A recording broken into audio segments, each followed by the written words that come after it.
काम से किसी ट्रेनिंग के पर्पज से रोहतक गई थी और वहाँ पे ऐसा हुआ कि हमें बोला गया था कि तुम्हें कोई गवर्नमेंट की टूल किट मिली है। और जब हम पानीपत क्रॉस कर गए तो पता लगा कि वहाँ ऐसा कुछ नहीं है। जो हरियाणा की सीएम है उन्होंने आना है और बस वहाँ पे बस रैली है। और मेरे को ये हो गया था इतनी गर्मी में छोटा बच्चा लेके, और ऊपर से इन्होंने झूठ बोला तो मेरा बड़ा मूड खराब सा हुआ। मैंने कहा प्रभु ये तो सही नहीं हुआ। तो एक चीज सिखाई गई थी कि भाई अपने नजरिए को प्रभु की तरफ लेके आओ, अंधकार की तरफ नहीं देखना।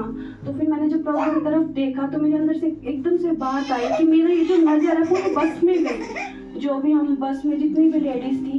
तो मैंने कहा प्रभु डन है, मैं तो ना सुसमाचार सुनाऊंगी। वो कम से कम मेरे हिसाब से 45 लेडीज थी हम। तो मैंने कहा प्रभु मैं कैसे सुनाऊं, पता नहीं कोई सुने ना सुने। तो फिर एकदम से मन में आया कि कोई सुने ना सुने, हमें तो अपना काम करना है। तो मैंने प्रभु से प्रार्थना करी कि प्रभु व्यवस्था को ऐसी बनाओ कि मैं सुसमाचार सुनाऊं और आपका जो वचन है ऐसे किसी के पास भी ना जाए। तो एकदम से एक बात आई कि पहले तू बता, तू तैयार है, तू कंफर्म कर। मैं कहा हाँ प्रभु मैं रेडी हूँ। तो जब हम आने लगे वहाँ से सारा प्रोग्राम वगैरह करके, तो ऐसा हुआ कि सब बैठ गए और थोड़ी सी दूर जब बस गई तो मेरे को आते टाइम में 10-12 उसमें जेंट्स भी हो गए, कम से कम 66 बंदों को मैंने प्रभु का सुसमाचार सुनाया। और हमारे जो भी हमारा चैनल है जहाँ पे हमारे वचन प्रोवाइड कराए जाते हैं उनको इन चीज़ों को समझाया। हालांकि वहाँ पे विरोध करने के लिए कई आए और एक लेडीज ऐसी थी जो स्टार्टिंग से ही सबसे इतना लड़ रही थी और लास्ट में जो लड़के थोड़ा उल्टा बोल रहे थे वो मेरी तरफ से प्रभु ने उन्हें खड़ा किया और उन्होंने ऐसा जवाब दिया कि उन्होंने मेरा पूरा सुसमाचार अद्भुत रीति से सुना। और प्रभु का मैं कोटि कोटि धन्यवाद करती हूँ इस काम के लिए उन्होंने समाप्त किया। सभी को जय मसीह की। मेरा नाम भूमिका और मैं वापोली गाँव से आती हूँ। मेरी गवाही एक वॉच को लेके है। परमेश्वर ने मेरे को एक वॉच दी थी और मेरे को वो वॉच बहुत अच्छी लगी, पर प्रभु ने वो भेंट दिलवाई मेरे से किसी को, पर मैं वो भेंट देना नहीं चाहती थी। प्रभु ने मेरे से दिलवाई वो भेंट, तो मैंने भेंट दे दी। पर बीच में मेरे मन में आया प्रभु जी मेरे को भी वॉच की ज़रूरत है, मेरे को आप वॉच दिलाओ। उसके बाद थोड़े दिन बाद और प्रभु ने मेरे को उससे बड़ी 3 स्मार्ट वॉच दिलाई। प्रभु यीशु मसीह का धन्यवाद। सभी को जय मसीह। सभी को जय मसीह की। मेरा नाम अनिल है और मैं बपोली गांव से आता हूँ। मेरी गवाही ये है कि 26 तारीख को ऐसी सिचुएशन आ गई थी जिसमें मेरे को हार्ड डिसीजन लेना पड़ा, यानी कि मुझे अपनी जॉब के रिगार्डिंग डिसीजन लेना पड़ा और मैं उस जॉब को छोड़ के आ गया। उसके बाद मैं आया शनिवार को, फिर संडे को प्रेयर मीटिंग में आया। प्रेयर मीटिंग में आने के बाद मेरा शनिवार को काफ़ी मन बहुत ज़्यादा दुखी था। फिर जैसे मैं प्रेयर में आया तो प्रभु यीशु ने मुझे एक ऐसी शांति दी और मतलब मैं बिल्कुल उस चीज़ को भूल चुका था। फिर 2-3 दिन थोड़ा सा रहा, उसके बाद प्रभु यीशु ने मुझे एक पिछली जॉब से डबल जॉब पे मुझे अच्छी ऑफर दिया और उसके बाद में मुझे लगातार 5 ऑफर आए अच्छी कंपनियों के। मैं प्रभु यीशु का बहुत बहुत धन्यवाद करता हूँ।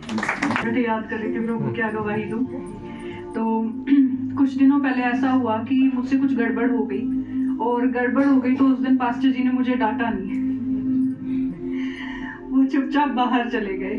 और जब वो बाहर चले गए तो अब मुझे डर चढ़ गया तगड़े वाला और मैं बैठ के प्रार्थना करने लगी प्रभु से। और मैंने सबसे पहले पूछा कि प्रभु मेरे को मेरी गड़बड़ दिखाओ कि मैंने क्या किया है, क्योंकि मुझे इतना समझ आ गया था कि कुछ ना कुछ गड़बड़ मुझसे हुई है।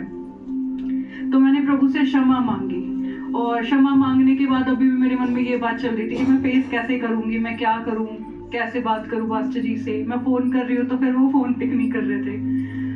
तो मैं प्रभु के आगे जाके मैंने एक बात रखी कि प्रभु जी आपने हमें मिलाया है और आप ही इस विवाह को लेकर चल रहे हैं। बाहर संसार में तो किसी की शादी आज के टाइम में टिकती है नहीं, पर ये शादी आशीषित है क्योंकि परमेश्वर इसमें है। तो फिर मैंने प्रभु से यही प्रार्थना की कि प्रभु जी आप ही लेकर चले और उनके मन को भी आप ठीक कीजिए और मेरे मन को भी आप ठीक कीजिए।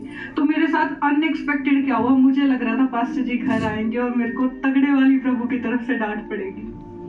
और मैंने अंगीकार तो कर ही लिया था, क्षमा भी मांग ली थी प्रभु से। पर क्या हुआ, जैसे ही पास्टर जी आए तो मैं उनके फेस की तरफ, उनका फेस बिल्कुल सीरियस, और जैसे ही मैं उनको यहाँ पे पिक करने के लिए आई तो एकदम से कहते हैप्पी रोस्ट डे। ज़्यादा शॉक्ड हो गई। मैंने कहा प्रभु जो काम मैंने किए ना उसके हिसाब से तो मुझे कांटे मिलने चाहिए थे, पर आपका अनुग्रह और आपका प्यार मेरे लिए इतना ज़्यादा है कि आपने मुझे गुलाब दिया। तो उसके बाद से मेरे साथ ना ऐसी अनएक्सपेक्टेड चीज़ें हिट होती जा रही है। मैं प्रभु यीशु मसीह का बहुत बहुत धन्यवाद करती हूँ कि हमारे कर्मों के अनुसार तो हमें यही सब मिलना चाहिए था, पर जब उसका प्यार हमें मिलता है तो वो बहुत ही अद्भुत है और जो कि संसार में नहीं मिलता। प्रभु यीशु मसीह का धन्यवाद हो। को जय मसीह की। और मैं भी काफ़ी देर से सिस्टर की तरफ पूछ रही थी पवित्र आत्मा बताए कौन सी गवाही देनी है, क्योंकि मेरे जीवन में परमेश्वर ने इतनी आशीषें दी है कि ये नहीं समझ आता कहाँ से शुरू करें और कहाँ ख़त्म करें। प्रभु यीशु मसीह के उस प्रेम का धन्यवाद, उसकी आशीषों के लिए धन्यवाद। अभी मैं एक गवाही व्यवस्था, यीशु मसीह नामक व्यवस्था के लिए मैं देना चाहती हूँ। जब मैं शुरू से प्रभु यीशु मसीह में नहीं, अभी मेरे को 8-9-10 साल हुए हैं, उससे पहले मैं अपनी वही पूजा पाठ करती थी। और उसकी एक गवाही है कि भी जब उसमें हम प्रभु यीशु को नहीं जानते थे, तो क्या हुआ कि मेरे हस्बैंड की जॉब छूट गई किसी कारण से। और जब वो जॉब छूटी तो मैंने सोचा कि जिनको हम पूछते हैं वो हमें बचाएंगे, और मैंने उनके सामने बहुत मिन्नत करी पर किसी ने नहीं बचाया। और वो जॉब छूट गई और एक समय ऐसा आ गया था कि मतलब खाने तक का भी मतलब इंतजाम नहीं हो पा रहा था, क्योंकि किसी ने नहीं सुनी मेरे को। और क्योंकि मैं इतनी पूजा पाठ करती थी, मुझे लगता था कि ये 4 दिन में इंतजाम कर देंगे हमें जॉब मिल जाएगी, पर ऐसा कुछ नहीं हुआ। उन्होंने मेरी नहीं सुनी और पूरे 2 साल तक मेरे हस्बैंड घर पे बैठे रहे, और जबकि उनके अच्छे कोर्स थे, अच्छी क्वालिफिकेशन थी, सब कुछ था, पर फिर भी जॉब नहीं मिली। और 2 साल तक जब जॉब ना हो, घर पे कोई काम ना करता हो, तो बिल्कुल ऐसे कंडीशन आ गई थी कि हम प्रभु थे नहीं उस टाइम पे। मैं तो नहीं जानती थी, प्रभु तो जानते थे कि हम अचार के साथ खाना खाते थे। पर फिर क्या हुआ, फिर जॉब मिल गई और शुरू किया दोबारा से 2 साल के बाद। 2 साल तक हमारे बहुत ज़्यादा कंडीशन खराब रही। फिर क्या हुआ, हम प्रभु यीशु मसीह में आए, और यीशु मसीह में आए तो हमने जाना प्रभु को कि भी प्रभु क्या है। उस समय के बाद जब लॉकडाउन लगा तो फिर मेरे हस्बैंड की जॉब लॉकडाउन में चली गई। तो फिर क्या हुआ, जब हम पुरानी कलीसिया में थे, हमारे पास प्रभु का नाम था, हम व्यवस्था को नहीं जानते थे, तो उस समय क्या हुआ कि जॉब प्रभु ने दे दी हमें। पर क्या हुआ, जितनी सैलरी थी उससे हाफ से हमने शुरू किया लॉकडाउन में। और ऐसी नौबत फिर जब भी नहीं आई कि भाई हमें मतलब खाने के लिए वो परेशान होना पड़ा, पर उन्हें मतलब हाफ सैलरी से स्टार्ट करवाया। पर अब मेरे हस्बैंड की अभी 24 तारीख को उन्होंने जॉब से रिजाइन किया, और वो जब घर पे आए तो हमें कोई ऐसी टेंशन थी नहीं। हमारे पास वचन था, हमारे पास व्यवस्था थी, और मैंने अपने हस्बैंड को यही बोला थी कि हमने प्रभु के राज्य में भेंट दी है, और भेंट हमारा मार्ग खोलती है, और अब प्रभु मार्ग जरूर खोलेंगे। वो बोले मेरे को टेंशन है। मैंने कहा टेंशन लेने की जरूरत नहीं। वो टेंशन लेने का समय चला गया जब हमारे पास प्रभु यीशु नहीं थे और हमारे पास व्यवस्था नहीं थी। अब हमने उसके राज्य में बोया है तो हम जरूर काटेंगे, और वही हुआ। प्रभु यीशु मसीह का इतना धन्यवाद है कि जिस जॉब पे वो थे तो उन्हें ये लगा, एक बार वो भी बोले कि भाई मैं कम से स्टार्ट कर लूंगा, प्रभु दिलवा दे बस। मैंने कहा नहीं, कम से नहीं शुरू करेंगे, क्योंकि हमने प्रभु के राज्य में बोया, हमें एक मन बनाना है कि भाई हमें काटना है। तो प्रभु यीशु मसीह का ऐसा ही धन्यवाद हुआ। मैंने प्रभु को यही बोला, प्रभु हमने तेरे राज्य में भेंट दी है और भेंट मार्ग को खोलती है, प्रभु हमारे मार्ग खोल, और हम कम से शुरू नहीं करेंगे, प्रभु आपकी तरफ से जो उत्तम है उससे शुरू करेंगे। और प्रभु यीशु मसीह का इतना धन्यवाद है कि एक हफ्ता ही हुआ था, और 1 हफ्ते के बाद मेरे हस्बैंड को जितनी सैलरी थी उससे मतलब डबल के नज़दीक प्रभु ने एक ऑफर दिलवाया, और उसको तुरंत के तुरंत एक्सेप्ट कर लिया। और प्रभु यीशु मसीह का धन्यवाद कि व्यवस्था ने मेरे को दिखाया कि यीशु मसीह नामक व्यवस्था कितनी भली है, कि हमने जब बोया है तो हमने उससे कई गुना काटा है। प्रभु यीशु मसीह का धन्यवाद कि अब मेरे हस्बैंड के पास 5 ऑफर आए हैं, जबकि 1 हफ्ते के अंदर ये प्रभु यीशु मसीह नामक व्यवस्था है। और हमने जब दिया है तो प्रभु कभी भी हमारा दिया हुआ कभी भी रखते नहीं, उसका कई गुना हमने काटा। प्रभु यीशु मसीह का धन्यवाद कि उसने हमारे जीवन में इतनी भलाई दिखाई है। आज मेरे पास जो भी कुछ है, जो भी मैं हूँ, आज प्रभु यीशु मसीह के अनुग्रह से हूँ। और मेरे पास कुछ भी नहीं था, ना घर था, ना मेरे बच्चे मेरे पास थे, ना मेरा हस्बैंड था, क्योंकि ना रिश्ते थे, ना शांति थी, ना कुछ भलाई थी। पर आज मेरे जीवन में प्रभु ने इतनी आशीषों से भरा है। और अभी क्या हुआ था कि मेरे और मेरे हस्बैंड की काफ़ी दिनों से, जब से मेरी शादी हुई, आज मेरी शादी को 20 साल हो गए, तो हमारे घर में ना शांति रहती थी। पर 2-2.5 साल पहले प्रभु के एक वचन ने क्या हुआ, उस पहाड़ को उखाड़ के समुद्र में डाल दिया था।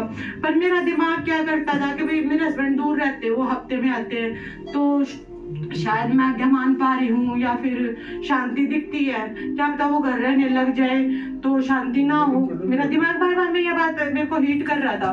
पर मैंने भी बोला, प्रभु ऐसा तो नहीं है, तूने समुद्र में तो डाल दिया उस पहाड़ को, मैंने देखा है, क्या वो दोबारा तो नहीं दिखेगा। पर प्रभु यीशु मसीह का धन्यवाद है, उसने मुझे वो भी बात दिखाई।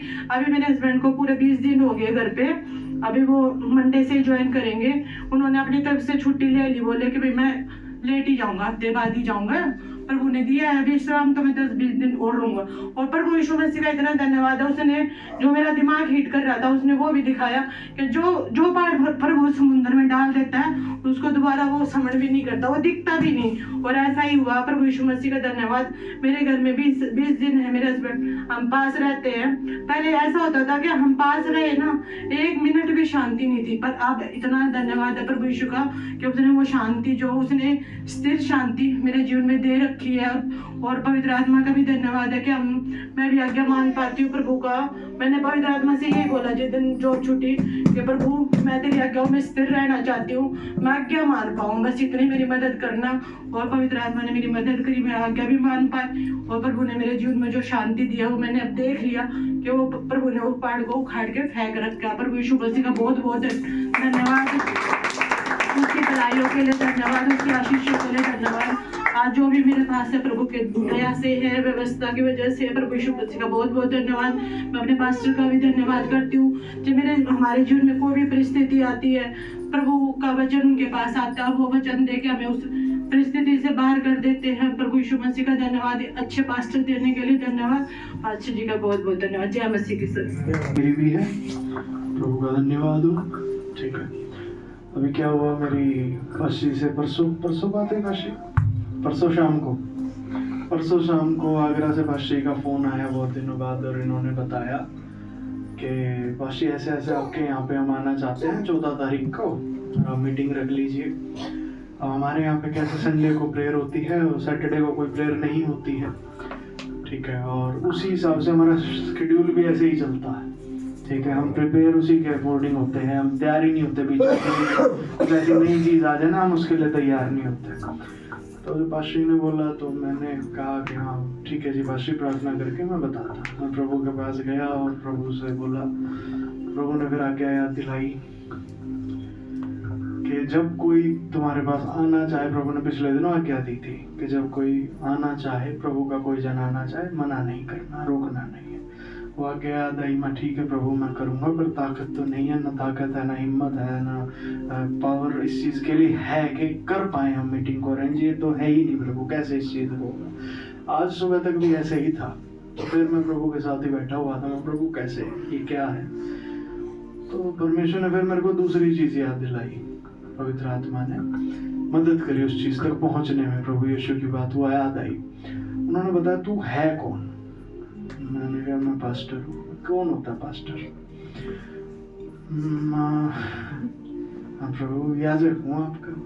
कहते याजक कौन होता है, क्या काम होता है, क्या काम क्या है तेरा। मैं प्रभु मैं आपका सहायक हूँ। ठीक है, पहले मुझे क्या लग रहा था कि प्रभु मेरा सहायक है। आज जब ये बात मैं प्रभु से करा तब समझ आई, मैं प्रभु का सहायक हूँ, प्रभु मेरा सहायक नहीं है, काम उसी का ही है, मैं हेल्पर हूँ छोटा सा। और ये जैसे ये रेवलेशन है, जैसे ये प्रकाशन है कि मैं सहायक हूँ, काम प्रभु ने करना है यहाँ पे, मैं तो उसकी मदद कर रहा हूँ बस करने के लिए। फिर बाइबल में याद दिलाया, प्रेरित पौलुस ने लिखा है, हम प्रभु के सहकर्मी हैं। वाह प्रभु जी, समझ आ गई बात। जैसे ये बात समझ आ गई, हम प्रभु की सहकर्मी। प्रभु पूछते फिर करेगा सहायता, नहीं करेगा। मैं करूँगा, मैं करूँगा, मैं तैयार हूँ। तब मेरा मन तैयार हुआ इस मीटिंग के लिए जो आज यहाँ पे हो रही है। और प्रभु आज कुछ करने का प्रभु का काम आप लोग आ भी पाए, मैं तो एक्सपेक्टेड नहीं था आप सब पहुंचेंगे। प्रभु की काम है, मैं तो सहायक हूँ प्रभु का, तो हो रहा है ये काम। आमीन। पहले जब तक मैं खुद करने की कोशिश कर रहा था कि प्रभु तू मेरा सहायक है, मैं करूंगा, कुछ हो नहीं रहा था। अब मैं सहायक बना हूँ, प्रभु काम कर रहे हैं तो हो रहा है। आमीन, हालेलुया। यीशु मसीह का धन्यवाद है कि वो अपनी व्यवस्था में मौजूद है। आमीन, ताली बजा सकते हैं उसके लिए। और उनके घर के लिए भी आज हमारे मध्य में लेके आए अभिषेक दास जी, आज रातों के लिए भी तालियों से स्वागत।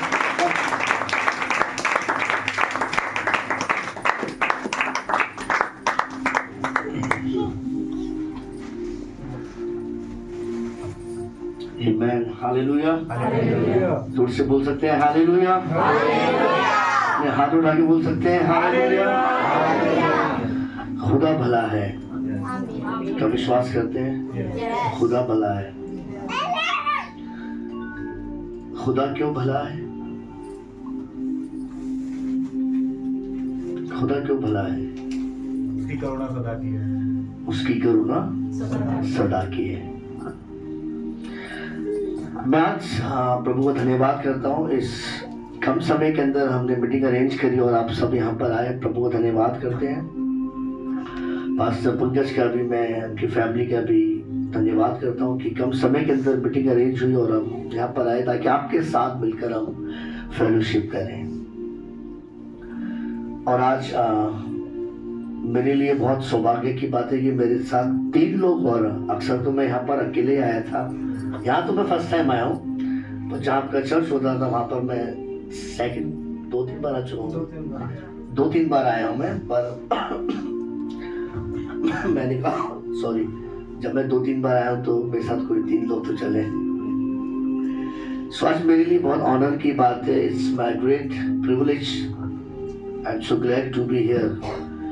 मेरे साथ हंसिका है, इसका नाम पूरा हंसिका चौरसिया है। ये कनेक्ट मिनिस्ट्री की कोऑर्डिनेटर है। उसके बाद मेरे एबीसी के मेरे साथ अतुल कुमार हैं जो आगरा से आए हैं। Thank you. और ये एबीसी के एक लीडर हैं मेरे चर्च के अंदर ही, और ये आज हमारे साथ मिलके आपके साथ इबादत कर रहे हैं। हमारे ब्रदर बीकेश भाई हैं, ये भी आगरा से खुदा की खिदमत में और सामाजिक कार्यों में भी लगे रहते हैं। आज हम यहाँ इसलिए जमा हुए हैं, हम आपको बरकत दे सके और आपसे बरकत हम पा सके। क्या विश्वास करते हैं? आज शाम थोड़ी देर जब हम प्रभु की आवाज को सुन रहे हैं, we are connected for a great purpose. हम जोड़े गए हैं इसलिए, एक महान उद्देश्य के लिए। क्या विश्वास करते हैं? हम जोड़े गए हैं एक महान उद्देश्य के लिए। मैं आपसे बाद में बात करूंगा, पर मैं आपसे आज थोड़ी देर एक आयत से शुरुआत करना चाहता हूँ। Then after I will hand over to Hansika. She will talk to you. वो आपसे बात करेगी। उसके बाद मैं आपसे बात करूंगा। Okay, let's go with me. Ephesians chapter 4 and verse 16. इफिसियोस का 4 अध्याय और उसकी 16वीं आयत को धीरे धीरे पढ़े।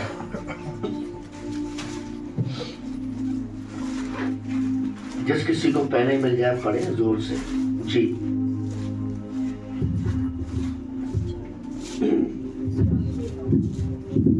इफिसियों 4:16 पढ़िए। जिससे सारी दे हर एक जोड़ जानते हैं, जॉइंट, कनेक्शन, कनेक्टिविटी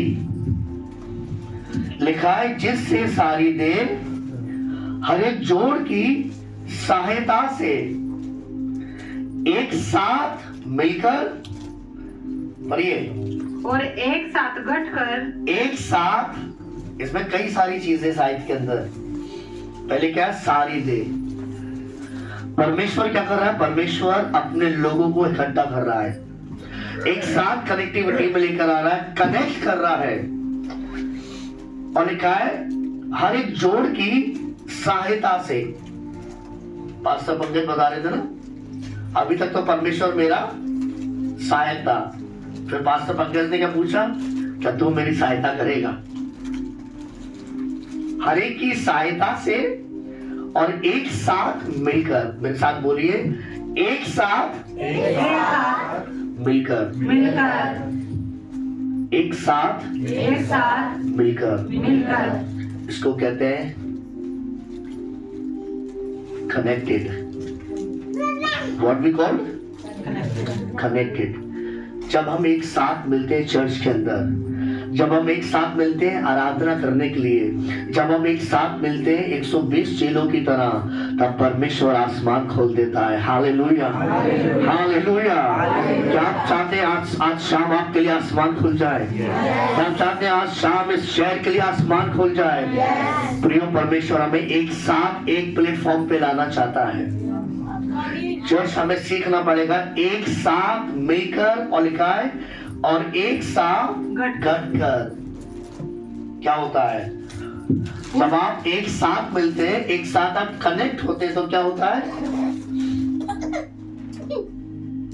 उस प्रभाव के अनुसार जो हर एक अंग के ठीक ठीक कार्य करने के द्वारा उसमें होता है। अंग क्या कर रहा है? क्या कर रहा है? क्या कर रहा है अंग? अगर मेरा ही हाथ काम नहीं करेगा तो उसे क्या बोलेंगे? अपंग। अगर मेरा ही हाथ काम नहीं कर रहा है, पर जो मेरी पूरी बॉडी है उसको भी दर्द होगा या नहीं होगा? जिसको पैरालाइज होता है लोगों को मालूम है, क्योंकि मैं पैरालाइज की अवस्था से गुजर चुका हूं। उसी तरह जितने अंग यहां बैठे हैं, प्रभु के देह में खुदा हमें एक साथ लेकर आया है। किसी लाया? जब हम एक साथ जमा होते हैं तो बाइबल में लिखा है उसके प्रभाव से, प्रभाव के अनुसार जो हर एक अंग के ठीक ठीक कार्य करने के द्वारा उसको होता है, अपने आप को बढ़ाती है। हालेलुया। जब आप काम करना शुरू करते हैं खुदा के लिए, आपने बहुत घर का काम कर लिया, बहुत स्कूल का नौकरी का काम कर लिया, दुनिया के काम के लिए, अपने पड़ोसियों के काम कर डाले, आपने पूरे मोहल्ले के काम कर दिए, पर अब टाइम आ चुका है हम परमेश्वर का काम करना शुरू करें। हालेलुया। जब कलीसिया परमेश्वर का काम करना शुरू करती है, उसका प्रभाव हमारी जिंदगी में दिखाई देने लग जाता है। Hallelujah, hallelujah. क्यों खुदा हमें एक साथ लेकर आया है? क्यों खुदा हमें एक साथ कनेक्ट कर रहा है? ताकि हम एक साथ मिलकर जब काम करेंगे, बाइबल में कहा है, तो उस काम का प्रभाव ऐसा होगा, हम बढ़ेंगे और औरों को भी बढ़ाएंगे। और आगे लिखा है कि वो प्रेम में उन्नति करती जाए। वो प्रेम में क्या करे? उन्नति करती जाए। We are connected for a great purpose. हम एक महान काम के लिए खुदा हमें कनेक्ट कर रहा है। अब तैयार हैं आज शाम परमेश्वर की आवाज को सुनने के लिए? कितने लोग तैयार हैं आज शाम? एक मिनट अपनी आंखें बंद करें, अपने हाथों को उठाएं, एंड लेट्स प्रे टुगेदर। ओ रबारा खानदार अबा शानदार यार अलाबा सी खानदार यार अलाबा। पवित्र आत्मा हमारी कानों को खोल, हम तेरे वचन को रिसीव करें। Lord, open our ears so we can listen your voice today. पवित्र आत्मा हमारी कानों को खोल, हमारे यहाँ ना व्यर्थ ना जाए। प्रभु हमारे यहाँ पर कनेक्ट होना इस कलीसिया के साथ उन्नति का कारण बन जाए। प्रभु मैं प्रार्थना करता हूँ हंसिका के लिए, प्रभु जब तेरे वचन का मनाती करती है, तेरा दुगना अभिषेक इसके ऊपर आ जाए खुदा। प्रभु शब्द इसके हो प्रभु, पर खुदावंद सुभान इसके ऊपर शब्द तेरे हो खुदा। पवित्र आत्मा की आग इसके ऊपर दे प्रभु, ताकि तेरे नाम को महिमा मिले। यीशु के नाम शुक्र मांगते हैं, आमीन। एक शब्द खुदा ने हमें दिया था, कनेक्ट। कनेक्ट को जानते हैं हिंदी में? हिंदी में क्या बोलते हैं? मैंने आपको आज पढ़ा दिया ना, एक साथ जोड़ना या जोड़ना। तो हम सिटी टू सिटी जाते हैं और हम एक दूसरे को बरकत देते हैं। आज आप देखिए सब जगह सिर्फ लोग डिसकनेक्ट हो रहे हैं, कनेक्ट कम हो रहे हैं, डिसकनेक्ट ज्यादा हो रहे हैं। पर खुदा ने हमें एक शब्द दिया कि हम एक दूसरे के साथ कनेक्ट हों और उनके लिए प्रार्थना करें, उसके लिए से आपको आशीष दें। यीशु मसीह ने कहा जैसा मैं और मेरा पिता एक है वैसे तू हम सबको क्या कर, एक कर। जब हम एक होते हैं और उस काम का प्रभाव हमारे जीवन को बढ़ाता है, याद रखिए आप हमेशा।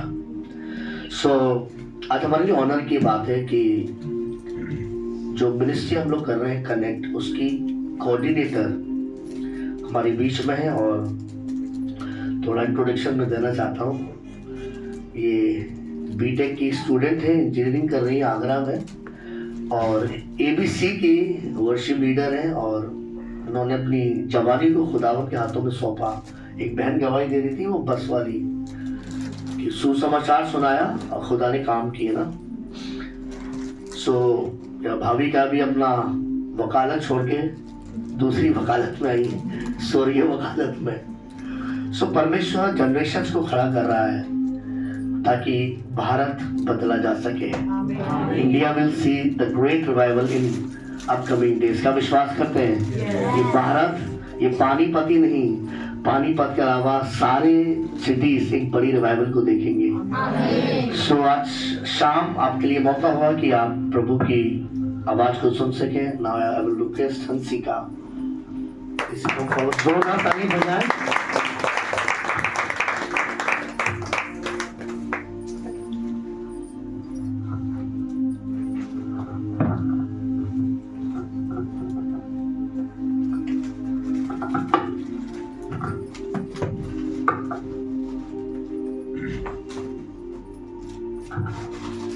Hallelujah, hallelujah. और हमें बहुत आनंद आ रहा है आपके साथ मिलकर और धन्यवाद देते हैं सबसे पहले खुदा का कि उसने हम सबको ये मौका दिया। ये मेरा और आपकी योजना नहीं थी, ना कि हमारी प्लानिंग थी कि हम यहाँ पे आए और खुदा के नाम को बड़ी महिमा दें, पर ये तो उसकी मर्जी में था कि हम सब मिलकर उसके बड़े नाम को ऊंचा करने पाए। आमीन, आमीन, हालेलुया। पास्टर जी ने मेरा थोड़ा सा इंट्रोडक्शन दिया है और मैं आपको बताना चाहूंगी, जैसे आपको पता चल गया है, मेरा नाम हंसिका है। और सबसे पहले तो ये कि जब मैं बोलना स्टार्ट करती हूँ तो मैं विश्वास करती हूँ कि खुदा का रूह मुझ पे आता है और मैं नहीं, खुदा बोलता है। तो मैं जरूर से चाहूंगी कि मैं जब यहाँ से बोल रही हूँ तो मेरी आवाज तो आपको सुनाई दे रही है, पर आपकी आवाज भी मुझे सुनाई दे। हालेलुया, हालेलुया, हालेलुया, आमीन। खुदा के नाम को ऊंचा करता है इस बात के लिए कि परमेश्वर हमें यहाँ तक लेके आया और बहुत देर से हम सुबह से हम ट्रैवलिंग करके यहाँ पे आए हैं, थक भी गए हैं, पर खुदा के भवन में उसके लिए खड़े हुए हैं। आमीन। मैं एक स्टूडेंट हूँ और मैं अपने चर्च में काफी सारी मिनिस्ट्रीज में काम करती हूँ। हो सकता है वो मीडिया की हो, वर्शिप की हो, प्रीचिंग की हो, एक्सोल्टेशंस की हो, काफी सारी तरह से खुदा मेरा इस्तेमाल कर रहा है। और मैं सच बताऊं तो मैंने इस माइक को पकड़ना भी अपनी कलीसिया से स्टार्ट किया। मैं जब इतनी सी थी, जैसे अभी यहाँ पे बच्ची गवाही भी दे रही थी, मैं जब इतनी सी थी मैं हर संडे माइक को लेके खड़ी हो जाती थी और खुदा के नाम को बड़ी महिमा देती थी।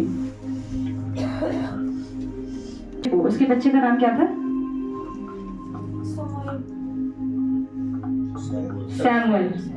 सैमुअल को क्या करा, उसको उसके भवन में रोक दिया। उसी प्रकार से मेरे माता पिता ने भी मुझे खुदा के भवन में दिया और मैं धन्यवाद देती हूँ इतने अच्छे पास्टर्स का, इतने अच्छे लीडर्स का, जिन्होंने मेरी सहायता करी कि मैं उसके नाम को बड़ी महिमा देने पाऊं। Hallelujah, hallelujah. तो आज मैं जिस बात पे आपसे बात करना चाह रही हूँ वो ये है कि परमेश्वर से मैंने जब पूछा कि खुदा मैं क्या आपके वचन के द्वारा लोगों को बताने पाऊं, या इस जगह के लिए मैं क्या उस चीज को बताऊं जो आपके नाम की बड़ी महिमा हो, तो मैं अपनी बुद्धि से सोच रही थी। जैसे कि पास्टर जी बता रहे थे ना, हम सोचते हैं कई बार कि खुदा हमारा सहायक है, पर ऐसा नहीं है। हम खुदा के काम में उसके सहायक हैं। उसी प्रकार से मैं सोचने लग गई अपनी बुद्धि से कि मैं क्या चीज को बताऊं, किस चीज को करूं। मैंने 4-5 पॉइंट्स लिखे, टॉपिक्स भी बनाए, पर उनमें से कोई भी ऐसा नहीं लगा कि मेरी अगुवाई खुदावंद कर रहा है उसको करने के लिए। पर मैं आज गाड़ी में आते आते भी मैं इस बात को शेयर कर रही थी कि किस प्रकार से परमेश्वर ने मुझे एक शब्द दिया और वो है आशा। और मैंने जब आप लोगों की गवाही सुनी तो मुझे सच में लगा कि आपकी विश्वास, आपकी आशा उस परमेश्वर में मजबूत है। और उसके अंदर जो हमारी आशा होती है वो उसका प्रतिफल भी हमें देता है। Hallelujah, hallelujah. तो ये मेरे पास कुछ नोट्स हैं और मैं ये आपको देना चाहूंगी ताकि हम थोड़ी एक्टिविटी करते हुए इसमें आगे बढ़ेंगे। और मैं चाहूंगी हमारे बीच में ब्रदर रक्षक हैं, वो इसको बांटने में हमारी मदद करेंगे। और यदि आपके पास पेन है तो आप इसमें एनकरेज भी हो सकते हैं, और अगर नहीं भी है तो आप इसको अपने पास रखें ताकि इससे पढ़ भी सकें। पर पता है डगमगाना कब शुरू होता है?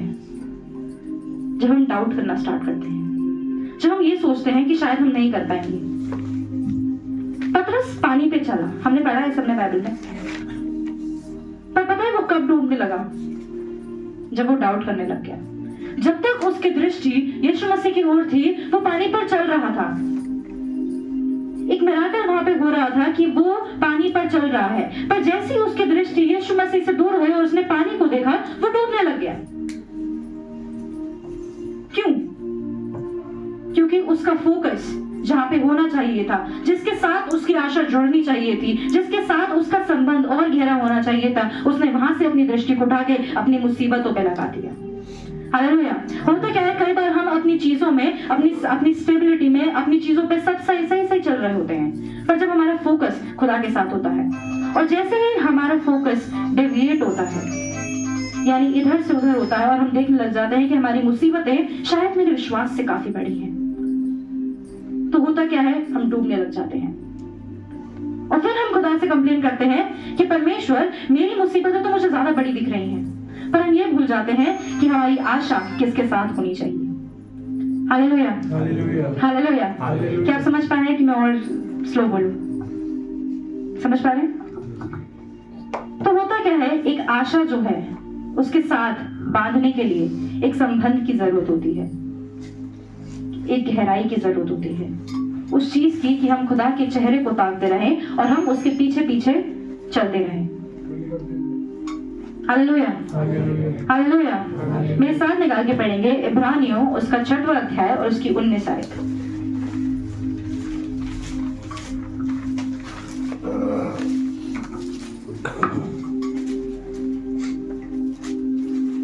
वो आशा हमारे प्राण के लिए ऐसा लंगर है जो स्थिर और दृढ़ है और पर्दे के भीतर तक पहुंचता है।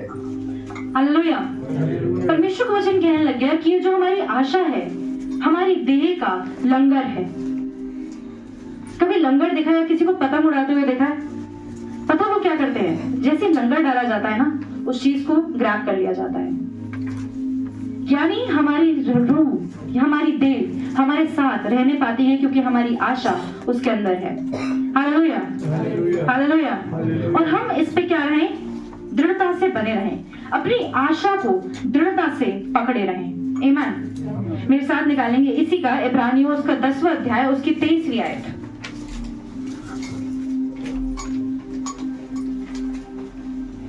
आओ हम अपनी आशा के अंगीकार को दृढ़ता से थामे रहे, क्योंकि जिसने प्रतिज्ञा की है वो सच्चा है। हालेलुया। कितने हम में से ऐसा कह सकते हैं कि मेरा खुदा सच्चा है? हालेलुया। हम विश्वास करते हैं कि हमारा पिता सच्चा है।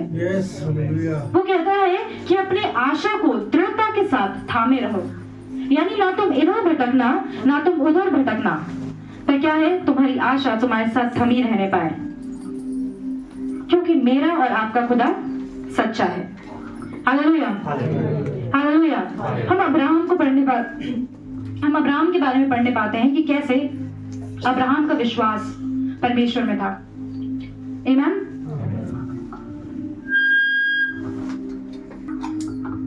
अब्राहम ने सारी चीजों को, सारी अपनी विपत्तियों को देखते हुए भी अपने विश्वास को क्या करा? खुदा के साथ मजबूत रखा।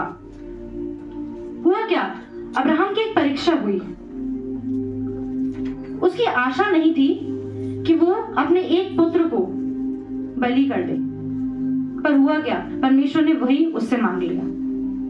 हमारी आशा क्या होती है कि हम जिस चीज में चल रहे होते हैं, कई बार हम सोचते हैं कि खुदावन मेरे पास जो चीज अच्छी है मैं अपने पास रखे रहूं। जैसे मैं बहुत अच्छी गवाही बेटी बता रही थी कि उसने सोचा कि उसकी जो फेवरेट वॉच है उसके पास ही रहे, पर खुदा ने यही कह दिया कि तू यही दे दे, जो तेरी सबसे कीमती वस्तु है उसे ही तू दे डाल। यही प्रतिज्ञा या यही परीक्षा अब्राहम की हुई। जो सबसे कीमती वस्तु उसके पास है, परमेश्वर ने कहा यही तू दे दे, और इसने ऐसा ही करा। और पता है हुआ क्या? उसने बहुत ही आशीष को घेरा। एक नहीं, दो नहीं, पर तीन वॉच उसको मिलने पाई। Hallelujah, hallelujah. ये कब होने पाया? जब हम अपनी परीक्षा में खरे उतरते हैं, जब हमारी आशा जो है हम उसके साथ बनाए रखते हैं, और हम इस बात को विश्वास करते हैं कि हमारी आशा जो उसके अंदर है वो कभी टूटने नहीं पाएगी। आमीन। ये होता क्या है? विश्वास से होता है। अब आप में से कई ऐसे लोग होंगे जो पूछेंगे कि क्या विश्वास और आशा एक ही बात होती है? आपको क्या लगता है? क्या विश्वास और आशा एक ही बात होती है? नहीं। हम पढ़ते हैं ना, स्कूल में पढ़ते थे हम एंटोनिम्स एंड सिनोनिम्स, यानी विलोम शब्द और पर्यायवाची शब्द। पर्यायवाची शब्द क्या होते हैं? किसी एक शब्द का ही दूसरा शब्द। और विलोम शब्द क्या होता है? उल्टा। तो मैं सोचने लगती इसको पढ़ते पढ़ते कि होप के जितने एग्जाम्पल्स आते गए, जितने लोगों ने खुदा के साथ आशा को बनाई, उनके अंदर विश्वास भी था। तो क्या विश्वास और आशा एक ही बात होती है? मेरे साथ हम निकाल के पढ़ेंगे इब्रानियों उसके 11वें अध्याय और उसकी पहली आयत। और मैं विश्वास रखती हूँ हमने से कई लोगों ने इस आयत को पढ़ा होगा।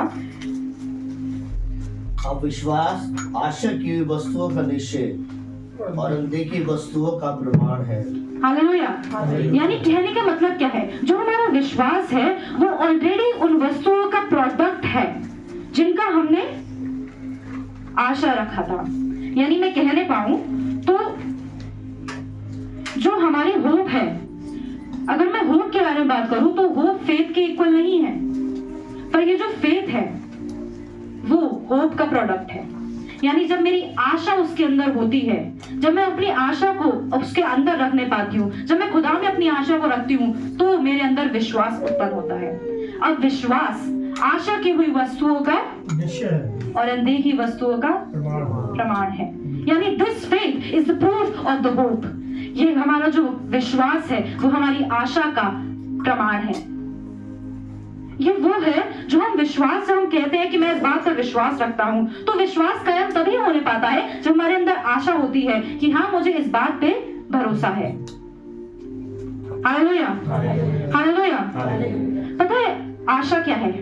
आशा वो है जब सारा ने कहा कि मेरा एक पुत्र होना चाहिए।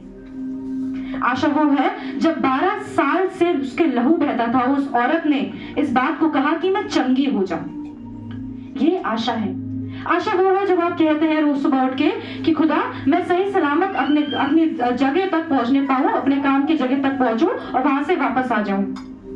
आशा वो है जब मैं कहती हूँ कि मैं इस क्लाइंट के पास जा रही हूँ, मेरे यहाँ पे डील पक्की हो जाए। ये मेरी आशा है। पर पता है विश्वास क्या है? सारा को एक पुत्र उत्पन्न होना, ये उसका विश्वास है। रोगी को चंगाई मिलना, ये उसके विश्वास के कारण था। 12 साल की स्त्री का 12 साल से जिस स्त्री का लहू बहता था, उसके एक वस्त्र के छोर को ही छू लेने से चंगा हो जाना, ये उसका विश्वास है। विश्वास वो है जब आप अपने स्थान पर, अपने काम के स्थान पर जाके वापस अपने घर पे सही सलामत आने पाते हैं। ये आपका विश्वास है। आशा से चीजें शुरू होती हैं, पर विश्वास पे चीज समाप्त होती है। हमारी आशा उस चीज में बनी रहती है जिसमें हमारा विश्वास पूरा होता चला जाता है। हालेलुया। यानी कहने का अर्थ यह है कि आशा के साथ साथ हमारी क्या है? विश्वास भी बढ़ता चला जाता है। हम पढ़ते हैं, अगर इंजीनियरिंग की भाषा में कहूँ, प्रोपोर्शनैलिटी पढ़ते हैं, एक यानी बैलेंस पढ़ते हैं कि जैसे जैसे होप बढ़ती है उसी प्रकार से फेथ भी बढ़ता है। जिस तरह से आशा बढ़ती चली जाती है उसी तरह से विश्वास भी बढ़ता चला जाता है। Hope and faith are directly proportional. जब हमारी आशा किसी चीज के अंदर होती है तो हमारा विश्वास भी उसके अंदर बढ़ने लग जाता है। आप लिख सकते हैं इस वाले पहले वाले कॉलम में आशा यानी होप।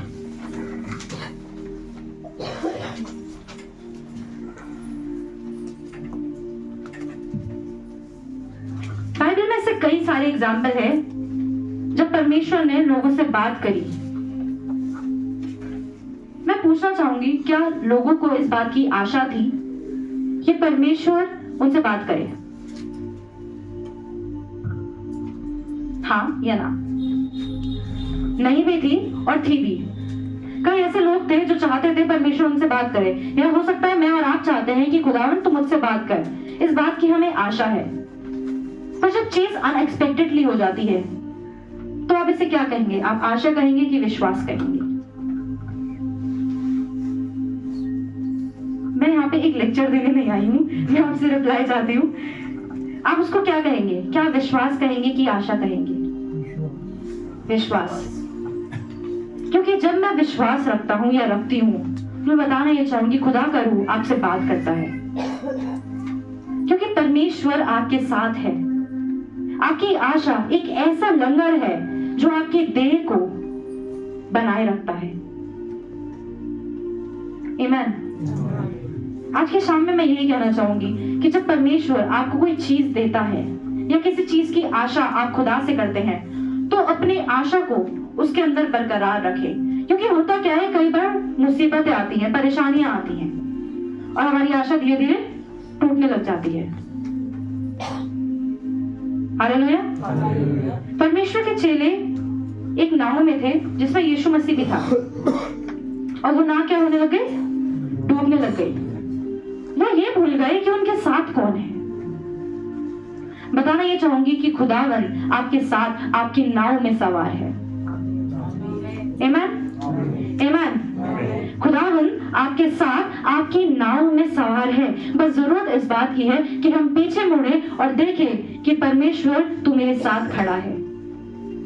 कई बार हम आगे आगे आगे आगे ही चलते हैं और खुदा से कहते हैं खुदा आ जाओ। होता है ना, खुदा मैं आज यहाँ जा रहा हूँ, तू मेरे साथ चल। मैं ये काम कर रहा हूँ, तू मेरा को काम करवा।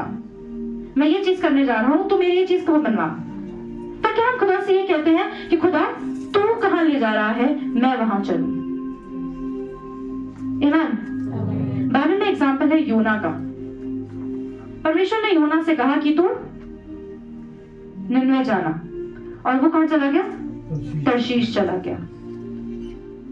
वो ये भूल गया कि जिस खुदावन ने उसे एक काम दिया है, वो अपना काम निकलवाना भी जानता है। पर उसको एक आशा थी कि शायद इस काम से मैं बच सकता हूं, और उसने करा क्या? अपने पैरों को निनवे को मोड़ के तर्शीश को मोड़ लिया और चलने लग गया, और सोचने लगा कि अब मैं बच जाऊंगा। पर खुदा आपके रास्ते को बदलना भी जानता है। परमेश्वर ने क्या कहा? तू ऐसे नहीं तो ऐसे मानेगा। अब सीधा सीधा नहीं जाएगा तो ले, मैं तुझे घुमा के लेके आता हूँ। कई बार हमारे साथ भी ऐसा होता है। हम सोचते हैं कि परमेश्वर तेरा आज काम क्या है, मैं तेरा कौन सा काम करूं, और जब वो सब सुन के लगता है कि ये शायद मुश्किल काम है। लोगों के पास घरों में जाना, परमेश्वर का प्रचार करना मुश्किल काम है। अभी सिस्टर बता रही थी कि लगने लग गया कि इतने सारे लोग हैं, कोई भी मेरा विरोध कर सकता है, मैं कैसे परमेश्वर के प्रचार करूं? तो खुदावंद ने पता है क्या कहा? क्या तू तैयार है? मूसा ने भी काफी सारे एक्सक्यूजेस दिए कि मैं नहीं कर सकता, तू किसी और से काम करा ले, मैं तो बोल भी नहीं पा रहा हूं, मैं ऐसा हूं, मैं वैसा हूं। पर परमेश्वर ने पता है क्या कहा? क्या तू तैयार है? आपका काम कोई और भी कर सकता है, आपकी आशा किसी और में भी हो सकती है, पर खुदावंद आपके अंदर के विश्वास को बढ़ाने के लिए आपसे ही काम करवाएगा। उसने अपने मकसद को किसी और को नहीं दिया, उसने फिर भी प्रचार के लिए योना को ही चुना। उसने अपनी चीजों को या इजराइलियों को किसी और को लीड करने के लिए नहीं दिया, फिर भी उसने मूसा को चुना, क्योंकि वो जानता है जिस प्रोसेस से ये सब जाने वाले हैं, वो हमारी आशा को उसके अंदर और बढ़ाएंगे। Hallelujah, hallelujah. अपने दूसरे पॉइंट पे आते हैं, जो कि है सफरिंग। सफरिंग यानी किसी चीज के अंदर कष्ट लेना, कोई ऐसी बात जो हमारे अंदर एक बोझ बन के बैठी हुई है। ये हमारी आशा को पता है क्या करती है? धीरे धीरे धीरे धीरे धीरे गिराती रहती है। कई बार हम सोचते हैं कि हमारी आशा एक चीज में बनी हुई है और ये ऐसे ही रहेगी, पर आशा का प्रोसेस ऐसा नहीं है, वो ऐसा है, कभी ऊपर तो कभी नीचे। हमारी सफरिंग्स, हमारे प्रत्येक दिन की मुसीबतें, हो सकता है हमारी आशा है कि हमारी एक स्टेबल लाइफ रहे, पर आज मेरे पास जॉब नहीं है। हो सकता है मैं कहूं कि मेरे घर का भंडार भर के रहे, पर आज मेरे पास पैसा नहीं है। कुछ छोटी छोटी चीजें होती हैं जो हमारी आशा को गिराती जाती है। खुदा का पवित्र वचन कहता है कि छोटे छोटे लोमड़ियां तेरी दाग की बारी को खराब कर देती हैं। छोटी छोटी लोमड़ियां, कोई बड़ी बात नहीं, कोई बड़ा पत्थर नहीं, छोटी छोटी चीजें। परमेश्वर ने वचन में क्या करा? विश्वास कितना होना चाहिए? राई के दाने के बराबर भी अगर होगा तो पहाड़ टल जाएगा। पर राई का दाना कितना सा होता है? छोटा सा। और इतनी ही छोटी वो लोमड़ियां भी होती हैं। क्या करती हैं?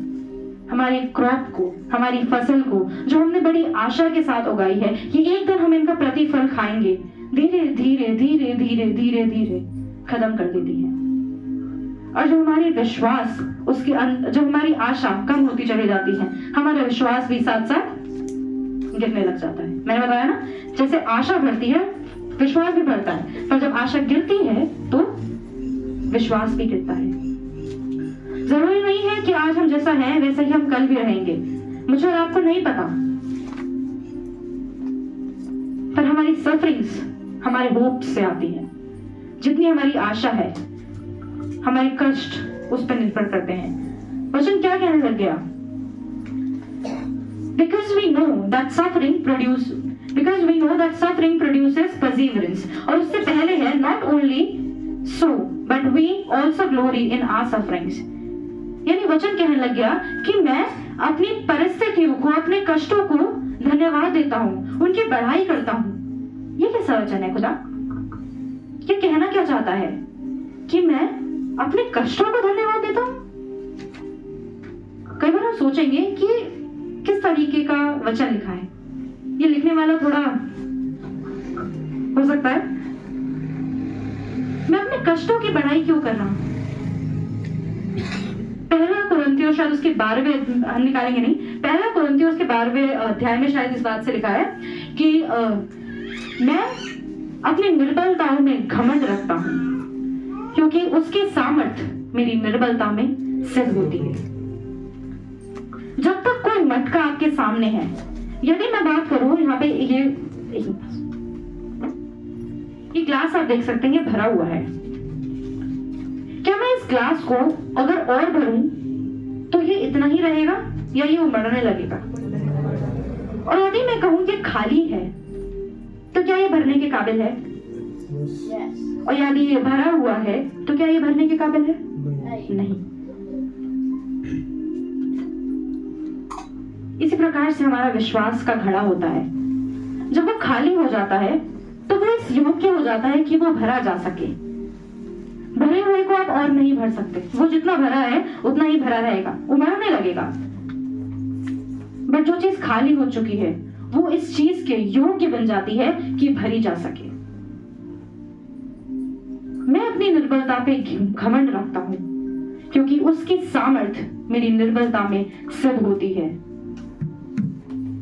उसकी सामर्थ्य, the strength of my Lord established in my weakness, मेरी निर्बलता में, मेरी सफरिंग्स में।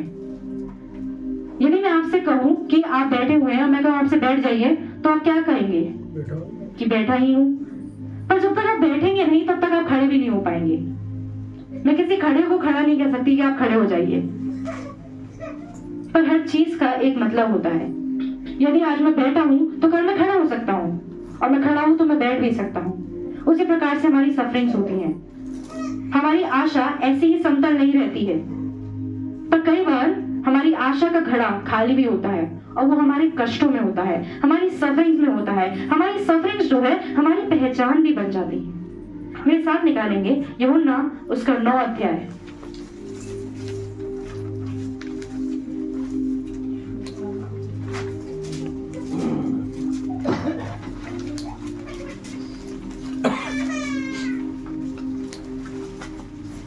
और 9 की पहले से 30वीं आयत तक पढ़ेंगे। जाते हुए उसने एक मनुष्य को देखा जो जन्म से अंधा था। उसके चेलों ने उससे पूछा, हे रब्बी, किसने पाप किया था कि ये अंधा जन्मा, इस मनुष्य ने या इसके माता पिता ने? यीशु ने उत्तर दिया, ना तो इसने पाप किया था ना इसके माता पिता ने, परंतु ये इसलिए हुआ कि परमेश्वर के काम उसमें प्रकट हो। हालेलुया। यहाँ पे एक अंधे की बात हो रही है, और ये जो अंधा था वो जन्म से अंधा था, यानी जब वो पैदा हुआ था तो अंधा ही पैदा हुआ था। तो पता है चेलों ने क्या पूछा कि बताओ बताओ यीशु मसीह, किसने पाप करा? यानी वो बड़े उतावले हो गए इस बात के लिए कि इसने कोई तो गलती करी होगी। अय्यूब के दोस्त भी इस तरीके से उतावले हो गए और कहने लगा, अय्यूब तूने कुछ पाप करा होगा, यदि तूने नहीं तो तेरे बच्चों ने करा होगा, तभी तुझ पर ये मुसीबत आके पड़ी है। कई बार हमारे डिसीजंस क्या होते हैं, इस चीज तरीके से होने लग जाते हैं कि मैंने क्या गलती कर दी, क्या करा है मैंने जो मुझे इस चीज का प्रतिफल भोगना पड़ रहा है, मैंने करा क्या है? चेलों ने भी इस तरह से पूछा कि किसने पाप करा, इसने कि इनके माता पिताओं ने? किसने पाप करा? अय्यूब से पूछा गया कि तूने गलती करी या तेरे बच्चों ने गलती करी जिसका प्रतिफल तू भोग रहा है। कई बार आपसे पूछा जा सकता है कि क्या हुआ क्या ऐसा गलत जो तुम्हें ये भोगना पड़ रहा है, तुम्हारे साथ ये हो रहा है। कई बार हम अपने आप से पूछने लग जाते हैं कि परमेश्वर मैंने क्या करा है, मुझसे क्या गलती हुई है, मुझे दर्शाए। पर पता है होता क्या है कि कई बार वो आपको टेस्ट करता है। यीशु मसीह ने पता है क्या कहा, इस बात को किसी पे ब्लेम नहीं लगाया, किसी को ब्लेम नहीं करा कि हाँ हो सकता है इसने पाप करा था, हो सकता है इसके माँ बाप ने पाप करा था। पर पता है उसने क्या कहा कि ये इस पे इसलिए हुआ है ताकि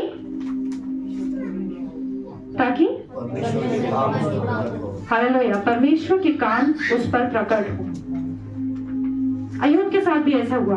अय्यूब के साथ ऐसा इसलिए हुआ ताकि परमेश्वर के काम उस पर प्रकट हो, उसका विश्वास परखा जाए, उसकी आशा कितने उसके परमेश्वर के अंदर बनी हुई है वो परखा जाए।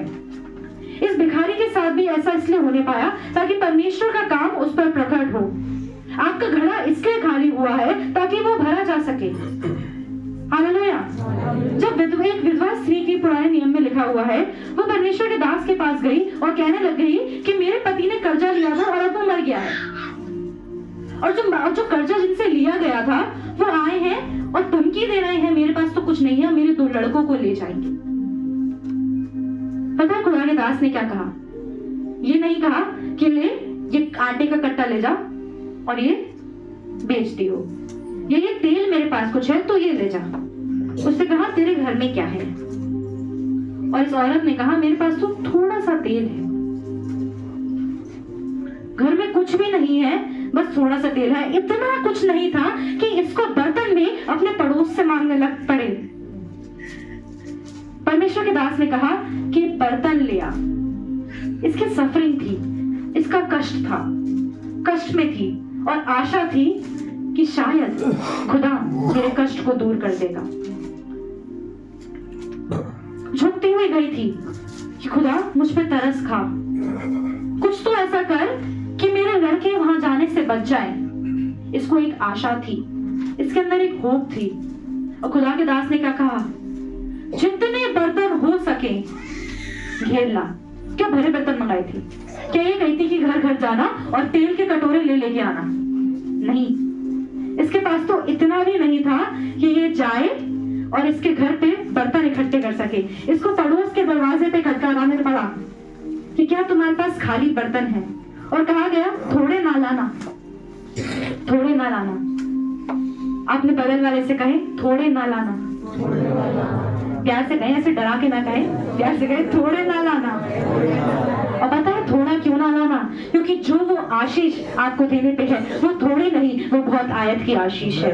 Hallelujah, hallelujah. मेरे साथ इस बात को क्लेम करें, जो मेरा खुदा मुझे आशीष देने पर है वो थोड़ी नहीं, वो बहुत आयत की आशीष है।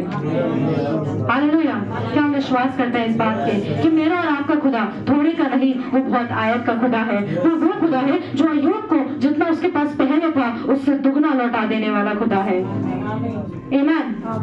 वो उससे कहा गया कि थोड़े बर्तन ना लाना।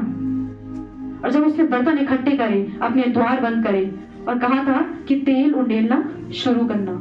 बर्तन खाली है, तेल उंडेलना शुरू करना है, तेल भी इतना सा ही है। मतलब एक कुप्पी में सिर्फ इतना सा तेल है, कितने सारे बर्तनों को कैसे भरा जाएगा? पर कहा तेल उंडेलना शुरू करना। एक आशा थी इसके अंदर, मैं बर्तन तो ले आई हूं, मेरे पास चीजें तो इकट्ठी हो गई हैं, पर खुदा ये कैसे होगा?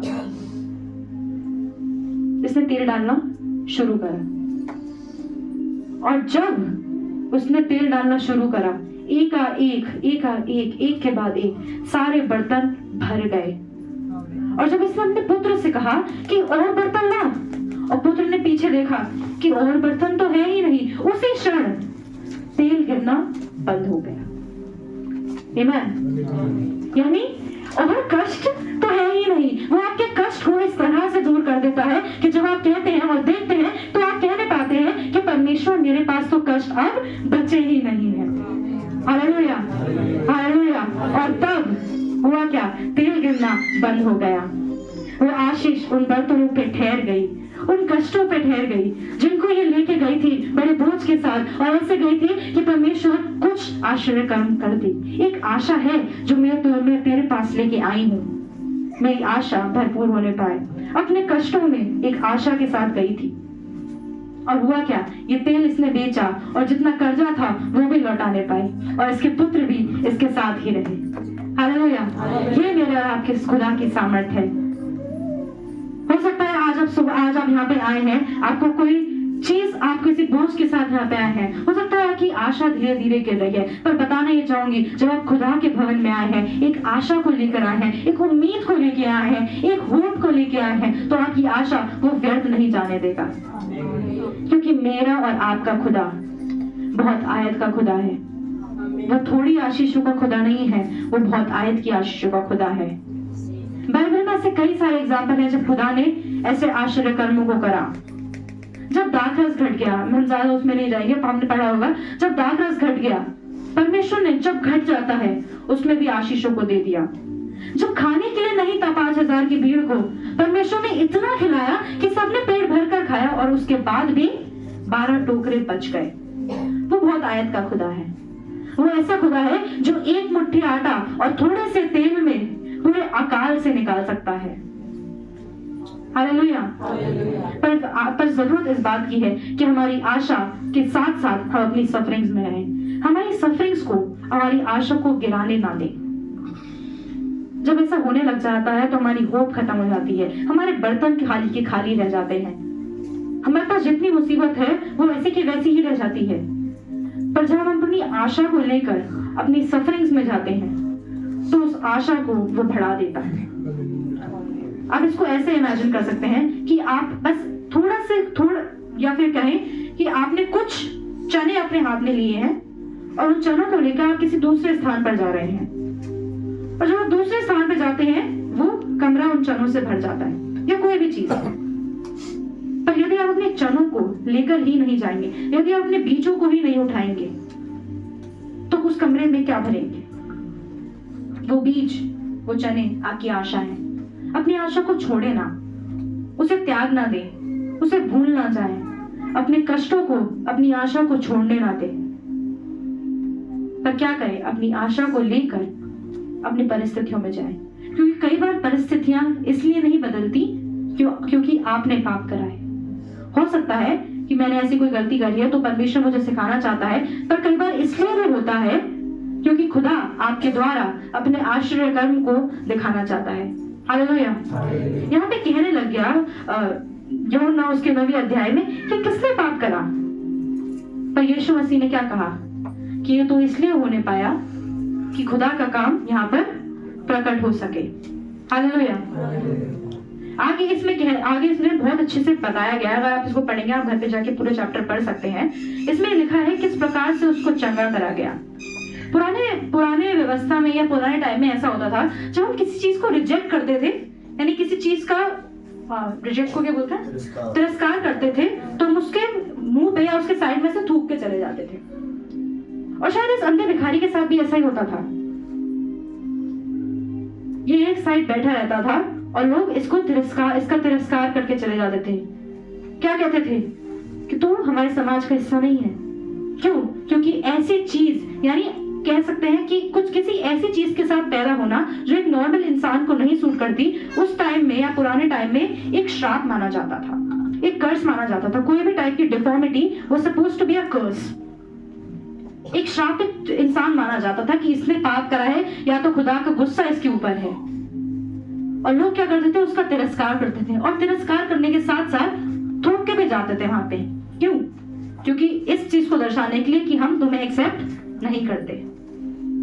यीशु मसीह भी वहां पे आया, यीशु मसीह ने भी इसको देखा और यीशु मसीह ने भी थूका, उसने भी उस मिट्टी पर थूका।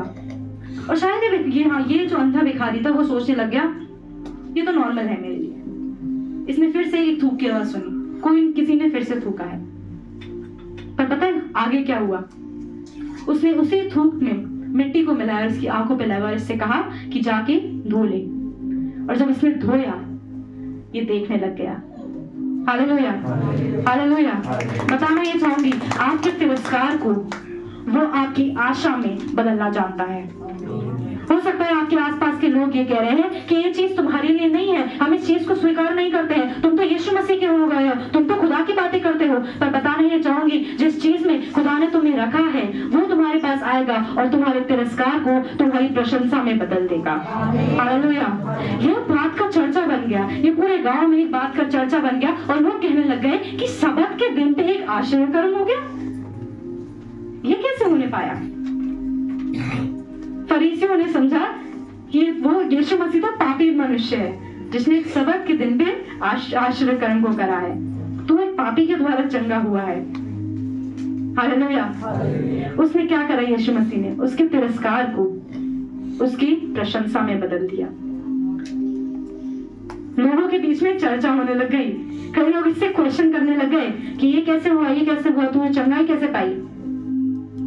वो भिखारी जो जन्म से अंधा था, जो किसी भी तरह से किसी भी देवता के द्वारा चंगाई नहीं पा पाया, एक ऐसे दिन जिस दिन आश्चर्य कर्म भी नहीं होने चाहिए थे, एक ऐसी चीज के द्वारा जिससे इसको नकारा जाता था, इसने चंगाई पाई।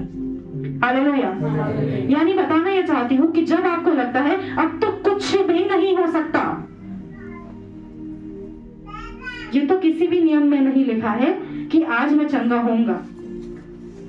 जरूरत नहीं है आपको कि एक पर्टिकुलर आपको समय दिया जाए, शबत का दिन ना हो या आपको आंखों के ऊपर फूल लगाए जाए। पर हो सकता है एक ऐसी जगह से जहां से आपको विश्वास भी नहीं है कि यहां से मेरी आशा उत्पन्न हो सकती है, वहां से आपकी आशा के साथ साथ आपका विश्वास भी उत्पन्न हो जाएगा। Hallelujah, hallelujah. वो जानता है वो क्या कर रहा है, इसलिए नहीं कि इसने पाप करा था, पर ये तो इसलिए होने पाया ताकि परमेश्वर की महिमा होने पाए। हालेलुया। इल्जाम लगाना कई बार ज्यादा आसान होता है। आप सोचने लग जाते हैं कि शायद कोई तो इसने गलती करी है, कोई तो चीज गलत है। अय्यूब की बीवी ने भी उस पर इल्जाम लगाया और उसने क्या कहा कि अब तो खुदावंत को दोष दे और चाहे मरता है तो मर जा, क्योंकि मुसीबत इतनी बड़ी थी। पता है अय्यूब के पास जो सब था, अय्यूब एक बहुत पैसे वाला वेल्दी इंसान था जो उस नामक जगह पे रहा करता था। वहां के देशों में वो सबसे ज्यादा धनवान इंसान था। और हुआ क्या, कुछ ही क्षण में उसका सारा धन छीन लिया गया, उसके बच्चे छीन लिए गए, उसका घर संपत्ति छीन ली गई, और ये तो छोड़ो उसकी देह भी उससे छीन ली गई। क्या इतना बुरा हो सकता है किसी के साथ? अगर आप गूगल पे सर्च करेंगे ना, आप लिखेंगे who is the greatest sufferer in Bible, तो सबसे पहले यीशु मसीह का नाम आएगा, because he bore our sins, उसने हमारे लिए क्रूस पे मृत्यु सही। पर उसके बाद सेकंड नंबर पे जो यानी अय्यूब का नाम आएगा। और ऐसा क्यों? क्योंकि उसके ऊपर जो पीड़ा आई थी उसका शायद मैं कहूं तो 1/32 पार्ट भी हम नहीं झेलते हैं, अपनी जिंदगी में नहीं झेलते हैं। और जब अय्यूब जैसा इंसान जिसने इतना कुछ झेला अपने विश्वास में सिद्ध पाया गया, तो क्या मैं और आप आज की शाम में अपने विश्वास में, अपनी आशा में सिद्ध हैं? हालेलुया, हालेलुया, आमीन। मेरे साथ हम चलेंगे अय्यूब की किताब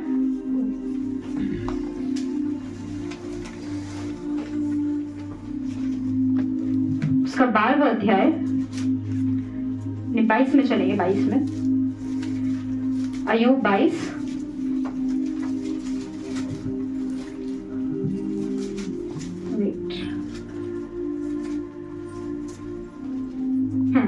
अय्यूब 23 और उसकी 11th वर्स। मेरे पैर उसके मार्गों में स्थिर रहे और मैं उसी का मार्ग बिना मुड़े थामे रहा। उसकी आज्ञा का पालन करने से मैं न था, क्योंकि मैंने उसके वचन अपनी इच्छा से कई अधिक काम के जानकर सुरक्षित रखे। हालेलुया।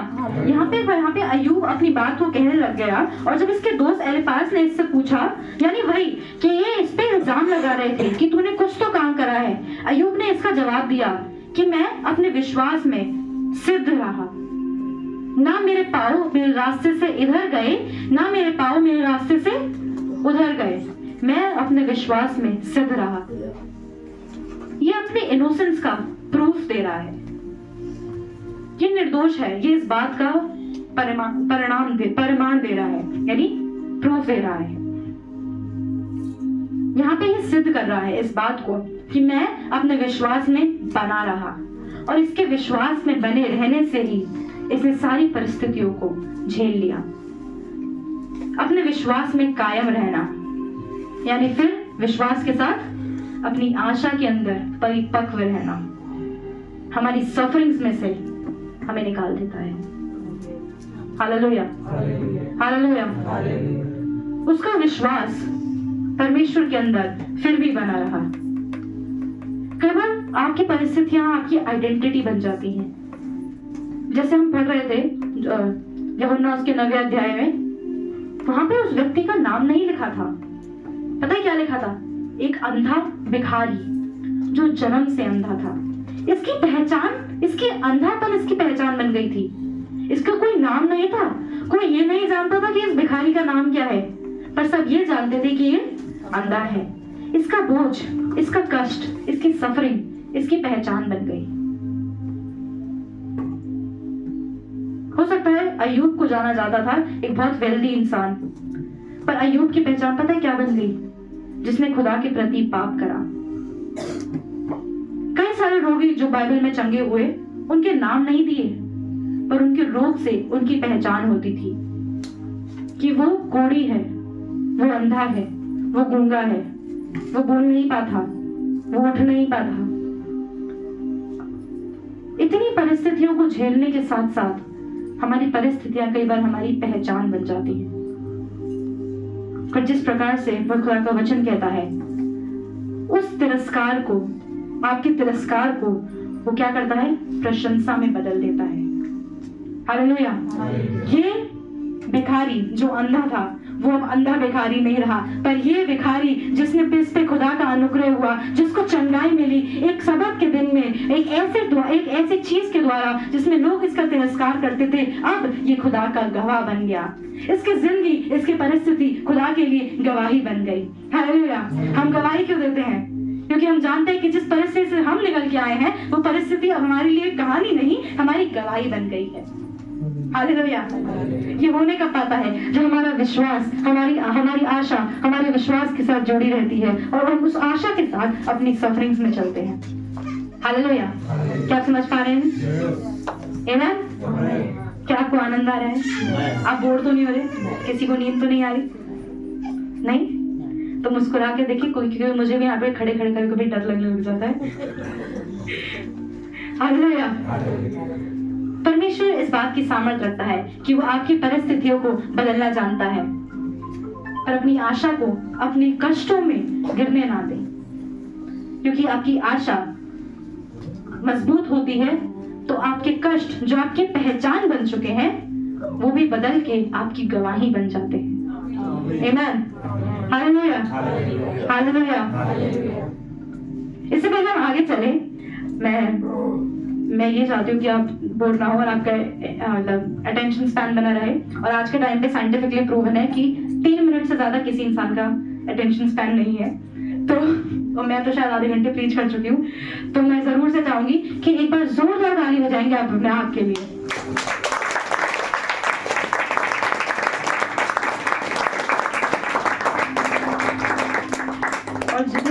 लिए ताली बजाइए, आपने अपने आप के लिए ताली बजाइए।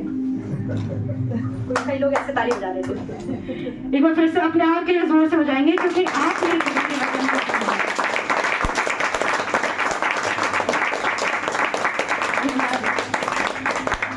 अब मुझे लग रहा है मतलब लोग अपनी तारीफ करना जानते हैं। Hallelujah, hallelujah. और इससे पहले मैं आगे बढ़ूं अपने दो पॉइंट्स पे जो मेरे पास और बचे हुए हैं, जिसमें मैं विश्वास रखती हूँ खुदा आपको आशीष देगा। मेरे पास 5 मिनट का मौका होगा और मैं चाहूंगी ब्रदर अतुल, जो कि मेरे पापा हैं, वो आके थोड़ी सी बात में अपनी गवाही को शेयर करें, ताकि आप उनके द्वारा भी इनकरेज होने पाए।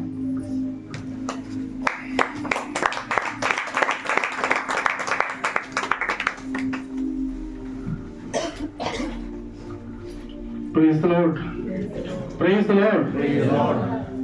मेरा परिचय देने की कोई आवश्यकता नहीं है, परिचय प्रभु यीशु मसीह का होना चाहिए। और मेरी बेटी ने मेरे बारे में सब कुछ बता ही दिया है। मैं अंशिका का फादर हूँ और मुझे बड़ा अच्छा लगा यहाँ आके, इस हरियाणा क्षेत्र में आके और आप लोगों से मिलके, पास्टर पंकज शर्मा जी और उनकी फैमिली से मिलके बड़ा अच्छा लगा। और बड़ा अच्छा लग रहा है कि आप लोग बड़े धैर्य के साथ सुन रहे हैं प्रभु के कलाम को। ये बड़ी पेशेंस की बात है कि कलाम भी सुनना एक बड़ी, क्योंकि मैं देखता हूँ तमाम कलीसियाओं में जाके कि वचन पर ध्यान नहीं करते लोग, लेकिन मैं यहाँ बहुत काफी अच्छा लग रहा है कि लोग इंटरेस्ट से सुन रहे हैं और धैर्य के साथ बैठे हुए। Praise the Lord. मैं शॉर्ट में बताऊंगा अपनी गवाही, क्योंकि मैं एक हिंदू परिवार से हूँ। जिस प्रकार पास्टर साहब शर्मा पंडित फैमिली से हैं, उसी प्रकार मैं भी एक पंडित फैमिली से हूँ। मेरा सरनेम चौरसिया और मैं भारद्वाज हमारा गोत्र है।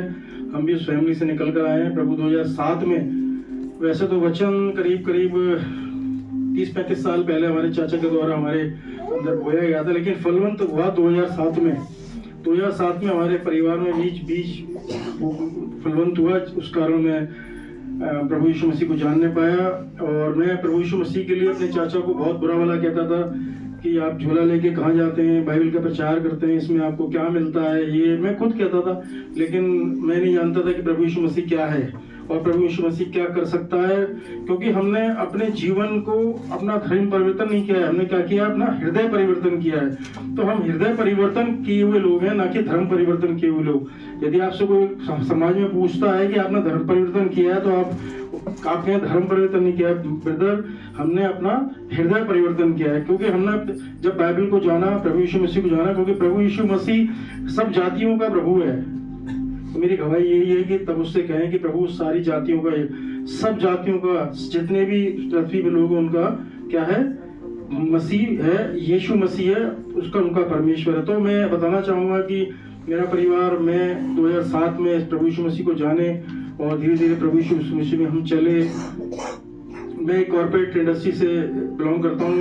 एक अच्छी नौकरी मेरे पास नहीं थी, लेकिन प्रभु यीशु मसीह ने मेरे को एक अच्छी नौकरी दी as a business development manager, as a Bajaj Allianz में 16 साल काम किया उस कंपनी में। उसी दौरान हमारी बिटिया रानी और एक मेरी छोटी बेटी है, दोनों प्रभु में आए। तो मैंने अपनी बेटियों को प्रभु के भवन में बो दिया और प्रभु के भवन में आज तक मेरी छोटी बेटी, मेरी बड़ी बेटी, इवन मेरी वाइफ जो मेरे से 3 साल बाद, 2-2.5 साल बाद प्रभु में आई है, पर वो 2 साल घंटे लाती रही, मैं अपनी बाइबल पढ़ता रहा। तो वो 2 साल बाद, 3 साल बाद प्रभु में आई। मैंने कभी उसको कंपेल नहीं किया कि तू प्रभु यीशु मसीह में आ या जा या कुछ कर। वो अपना मंदिर जाती थी, हम चर्च आते थे, ऐसा चलता रहा काफी 2-3 साल तक। लेकिन हमने कभी नहीं कहा कि नहीं तुम अपने चर्च जाओ।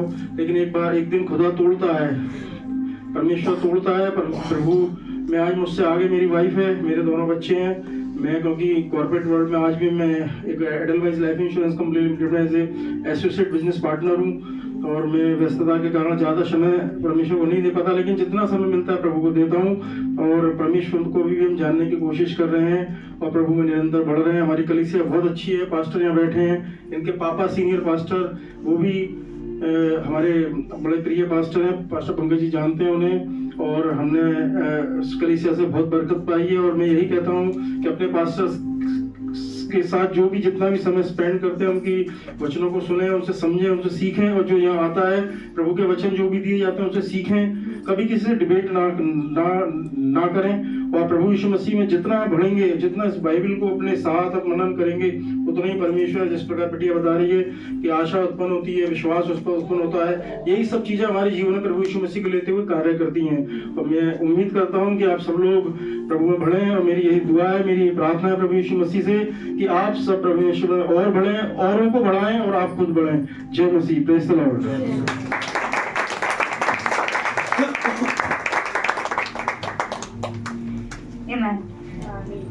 अब मैं समझती हूँ कि हम ये स्टोरों को कवर कर चुके हैं, और जो ये नेक्स्ट टॉपिक है परसिवरेंस, हमने इस पे भी चर्चा कर ली है। परसिवरेंस यानी बने रहना, धीरता, धीरज, पेशेंस, उस चीज में अपने साथ धीरे से, आराम से उस चीज में बने रहना, इस चीज की आशा रखते हुए कि मेरे साथ कुछ अच्छा ही होने वाला है। धीरज धरना, हम इसमें हम पढ़ चुके हैं। हमने पढ़ा है अय्यूब के बारे में, जो अय्यूब के बारे में लिखा है कि किस प्रकार से अय्यूब ने अपनी परिस्थितियों में अपनी स्थिरता को बनाए रखा। हमने अय्यूब 12 अध्याय उसके 12 पद में पढ़ा है, 23 और उसके 11 और उसके 12 पद में, कि परमेश्वर ने अय्यूब पे जो परमेश्वर की तरफ से नहीं बल्कि शैतान की तरफ से जो परिस्थिति आई थी, उसने अपने विश्वास को स्थिरता से थामे रहा, धीरज के साथ उसमें बने रहा। रोमियो उसका 5 अध्याय और उसकी 4th आयत में लिखा है perseverance, character and character hope, यानी धीरज से बने रहना खराई दिखाता है, और खराई हमारी आशा पे निर्भर होती है। Hallelujah, hallelujah.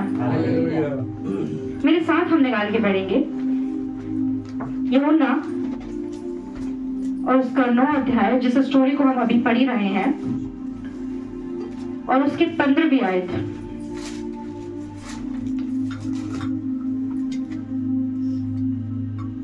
फिर फरीसी ने भी उससे पूछा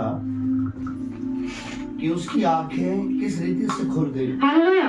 फरीसी जो इस बात पर विश्वास नहीं रखते थे कि सबत के दिन पे एक आश्चर्य कर्म हो सकता है, उन्होंने इस अंधे से पूछा, जो अब अंधा नहीं था, जो चंगा हो चुका था, इससे पूछा कि ये कैसे हो सकता है, हाउ इज इट पॉसिबल। पूछा, इंटेरोगेशन, एक सवाल किया गया। यहाँ तक कि 20वीं आयत हम अगर पढ़े, 20वीं आयत भी पढ़ दें इसकी। उसके माता पिता ने उत्तर दिया, हम तो जानते हैं कि यह हमारा पुत्र है और अंधा जन्मा था, परंतु हम ये नहीं जानते कि अब कैसे देखता है, और ना ये जानते हैं कि किसने इसकी आंखें खोली। वे सियाना है, उसी से पूछ लो, ये अपने विषय में आप कह देगा। हालेलुया। यानी अब इसके माँ बाप पे विश्वास नहीं करते हैं कि ये कैसे हो सकता है। इसके खुद के माता पिता जिन्होंने इसे जन्म दिया, वो भी इस बात के असमंजस में पड़ने लग गए कि ये कैसे हो सकता है, ये चीज पॉसिबल ही नहीं है, और कहने लग गए कि हमें नहीं पता। अब ये बड़ा हो चुका है, ये जवान हो चुका है, ये सियाना हो चुका है, इससे पूछो। उन्होंने भी इसका हाथ छोड़ दिया। जो शायद कल तक इसको सुबह ले जाके अपने सड़क के मोड़ पे बिठाया करते थे, जो शायद अपने इसके घर से लेके आते थे और रोटी इसको दिया करते थे कि समाज ने तुझे ठुकरा दिया है, पर माता पिता होने के कारण हमें फर्ज बनता है कि हम तुझे खाना दे। वही माता पिता आप कह रहे हैं कि इसी से पूछो, हम नहीं जानते। पर पता है इस भिखारी ने, जो कि अब अंधा नहीं रहा, इस मनुष्य ने, इस गवाह ने क्या कहा? पढ़ेंगे इसके 9 की 25वीं आयत। उसने उत्तर दिया, मैं नहीं जानता कि वो पापी है या नहीं। मैं एक बात जानता हूँ कि मैं अंधा था और अब देखता हूँ। Hallelujah, hallelujah. मैं अंधा हूँ और अब देखता हूँ। मेरी परिस्थिति बदल चुकी है। जो मैं कल था वो मैं आज नहीं रहा। शायद कल तुम्हारे लिए एक नकारा हुआ था, पर आज उसने, जो सब चीज का, जो कायनात का मालिक है, उसने मुझे स्वीकारा है। उसने मेरी परिस्थिति को मेरी गवाही में बदल दिया है, क्योंकि मेरी गवाही मेरे साथ बनी रही। मैं उस बात में स्थिर रहा कि मेरी आशा थी कि एक दिन मैं चंगा होऊंगा, और अपनी परिस्थिति में रोज उस आशा को बांधे रहता था। और जब अपनी आशा को बांधे रहता था, धीरज के साथ उसमें रहता था, तो मैंने अपनी चीज में, अपनी परिस्थिति में चंगाई को पाई है। संसार समझ रहा था कि जिसने इसे चंगा करा है वो पापी है, पर इसने कहा मैं नहीं जानता कि वो पापी है कि नहीं, पर मैं ये जानता हूं जो तुम में से कोई नहीं कर पाया, जो तुम्हारे देवता नहीं कर पाए, वो मेरे खुदा ने करके दिखा दिया। हालेलुया। और सिस्टर बहुत अच्छी गवाही दे रही थी कि मैं अपने देवताओं के पास गई पर कुछ नहीं हो पाया। ये भी होगा आगे आने वाले टाइम में, तो मैं आपको अपनी गवाही बताऊंगी। अब मेरे मम्मी का जीवन कैसे ट्रांसफॉर्म हुआ। मेरी मम्मी मेरे पापा बता रहे थे कि कैसे घंटी हिलाती थी, उनके देवता भी कुछ नहीं कर पाए। मेरी मम्मी का जीवन मेरे बीमार होने से चंगा हुआ, और मैं इतनी बीमार हो गई थी कि किसी भी डॉक्टर, सारे डॉक्टर्स ने मना कर दिया था कि मैं ठीक नहीं हो सकती। जन्म होते ही कुछ नहीं खाती थी, कुछ नहीं पीती थी, बल्कि और उल्टी कर दिया करती थी। मेरी मम्मी फिर भी बताया था ना, पर क्योंकि वो एक दिन, जिस दिन सब लोगों ने समझा कि अब तो कुछ नहीं हो सकता, जब वो विश्वास के साथ मुझे लेके भवन गई, उस दिन मेरी परिस्थिति मेरी गवाही में बदल गई, जो मैं आज खड़े होके उसी के नाम की प्रशंसा करने पा रही हूँ। Hallelujah, hallelujah. अपनी गवाही में स्थिरता के साथ बने रहना, धीरज के साथ बने रहना, उस चीज से ना इधर होना ना इधर होना, पर फिर भी उस मार्ग, जिस मार्ग को खुदा ने दिया है, धीरे धीरे स्थिरता के साथ अपनी आशा को एक हाथ में लेके और अपने विश्वास को दूसरे हाथ में लेके बढ़ते चले जाना। ये मत सोचना कि खुदा तूने आज दिया है, क्या तू कल भी खिलाएगा, पर वो खुदा जो आकाश के पक्षियों को भी खिलाना जानता है, हमारा और आपका मोल तो उनसे बढ़कर है। हालेलुया। फिर वो तुम्हें क्यों ना खिलाएगा। आमीन, आमीन। विश्वास रखिए इस बात पे कि जब आप अपने धीरज को लेके, अपनी स्थिरता को लेके उसके साथ बढ़ते हैं, तो वो आपकी गवाही को बनाता चला जाता है। फिर आप हर संडे यहाँ पे खड़े होके गवाही दे सकते हैं। पास्टर भी थक जाएंगे, पास्टर कहेंगे अरे हर संडे क्यों खड़े हो जाते हो।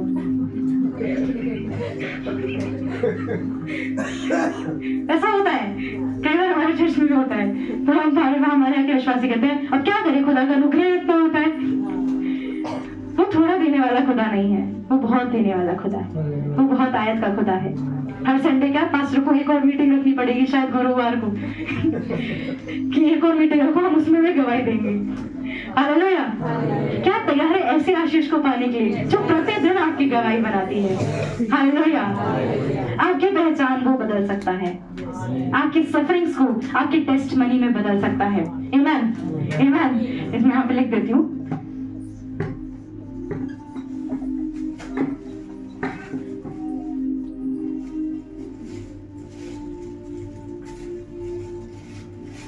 जैसे हमने पढ़ा कि आशा का जो बाय प्रोडक्ट होता है वो फेथ होता है, उसी प्रकार से सफरिंग्स टेस्टिमनी में बदल जाती है। और हमारे धीरज के साथ चलना हमारी स्थिरता को, यानी एक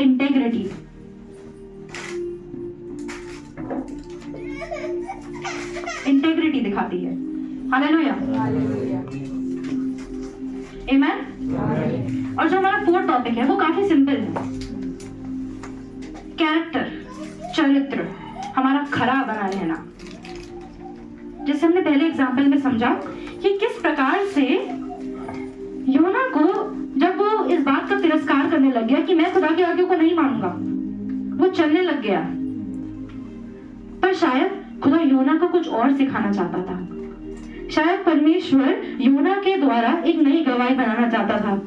शायद वो, ये बाइबल में लिखा नहीं है, पर शायद वो जिस जगह पे गया, यानी वो फाइनली जब इस बात को तिरस्कार करके कि हाँ चल ही देता हूँ निन्वे की ओर, जब वो निन्वे को गया तो शायद उसने इस बात की गवाही दी होगी कि किस प्रकार मैं 3 दिन मछली के पेट में रहा, पर परमेश्वर ने मुझे वहां से निकाला। मैं विश्वास रखती हूँ, आमीन। हो सकता है कि उसने इस बात की गवाही दी हो क्योंकि ऑब्वियसली परमेश्वर ने उसके जीवन में काम करा था, और ये गवाही देने की बात थी। आप सोचिए, यदि आपको कोई मछली खा रहा है और आप बाहर निकाला है, तो क्या आप संडे को खड़े होकर गवाही नहीं देंगे? देंगे। ये बाइबल में नहीं लिखा है, पर हो सकता है यूना ने भी इस बात की गवाही बनाई हो, क्योंकि मैं अपनी परिस्थिति में स्थिरता से रहा। मैंने मछली के पेट में माफी मांगी, मैंने अपने गलती का पश्चाताप करा, धीरज के साथ बना रहा, अपनी बातों में स्थिर रहा, तो वो जो योना बन पाया, वो योना वह योना है जिसके बारे में हम बाइबल में पढ़ते हैं। हालेलुया। क्योंकि मूसा ने उस टास्क को लिया जो परमेश्वर ने उसे दिया था, वो मूसा बन नहीं पाया जिसको हम कहते हैं, जिसने इजराइल को लीड करा, इजराइल को जो लेके गया, मिस्र की गुलामी से निकाल के एक ऐसे भूमि पे ले गया जहाँ पे दूध और दाख मधु की धाराएं बहती थी। हालेलुया। आपकी परिस्थितियां आपको चेंज करती हैं, जो आप हैं उसको हटा के एक नई पहचान आपको देती हैं। आमीन। कल तक लोग कह रहे थे ये तो वो है जिसके पास पैसा नहीं था, पर आज लोग आपसे कह रहे हैं ये धनी है। हालेलुया। कल तक लोग इसको क्या कह रहे थे, अंधा भिखारी, पर आज लोग इसे गवाही देने वाला कह रहे हैं। कल तक लोग कह रहे थे कि अब तो दाख मधु खत्म हो गया है, ये शादी बेकार है, और दाख मधु घट जाना पुराने टाइम पे ऐसा होता था, एक बदनामी का टॉपिक होता था, लोग चर्चा करते थे बहुत दाख मधु खत्म हो गया, ऐसा तरीके से बदनामी का टॉपिक, सफरिंग। पर अब उसी चीज की गवाही और लोगों में जाते हैं, क्या तुमने उनके इनविटेशन को एक्सेप्ट नहीं करा था, या क्या तुमने उस शादी का इनविटेशन तुम्हें मिला नहीं था, वहां पे तो दाख मधु बहुत ही अच्छा था। क्यों?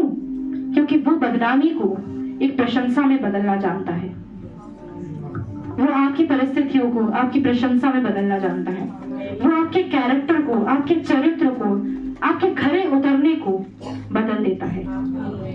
वो आपको एक ऐसी नई पहचान देता है जिसमें आप भी सोचते हैं कि शायद मैं पहले तो ऐसा नहीं था। हालेलुया। हालेलुया। निकाल के पढ़ेंगे याकूब उसका पहला अध्याय और उसकी 4 आयत।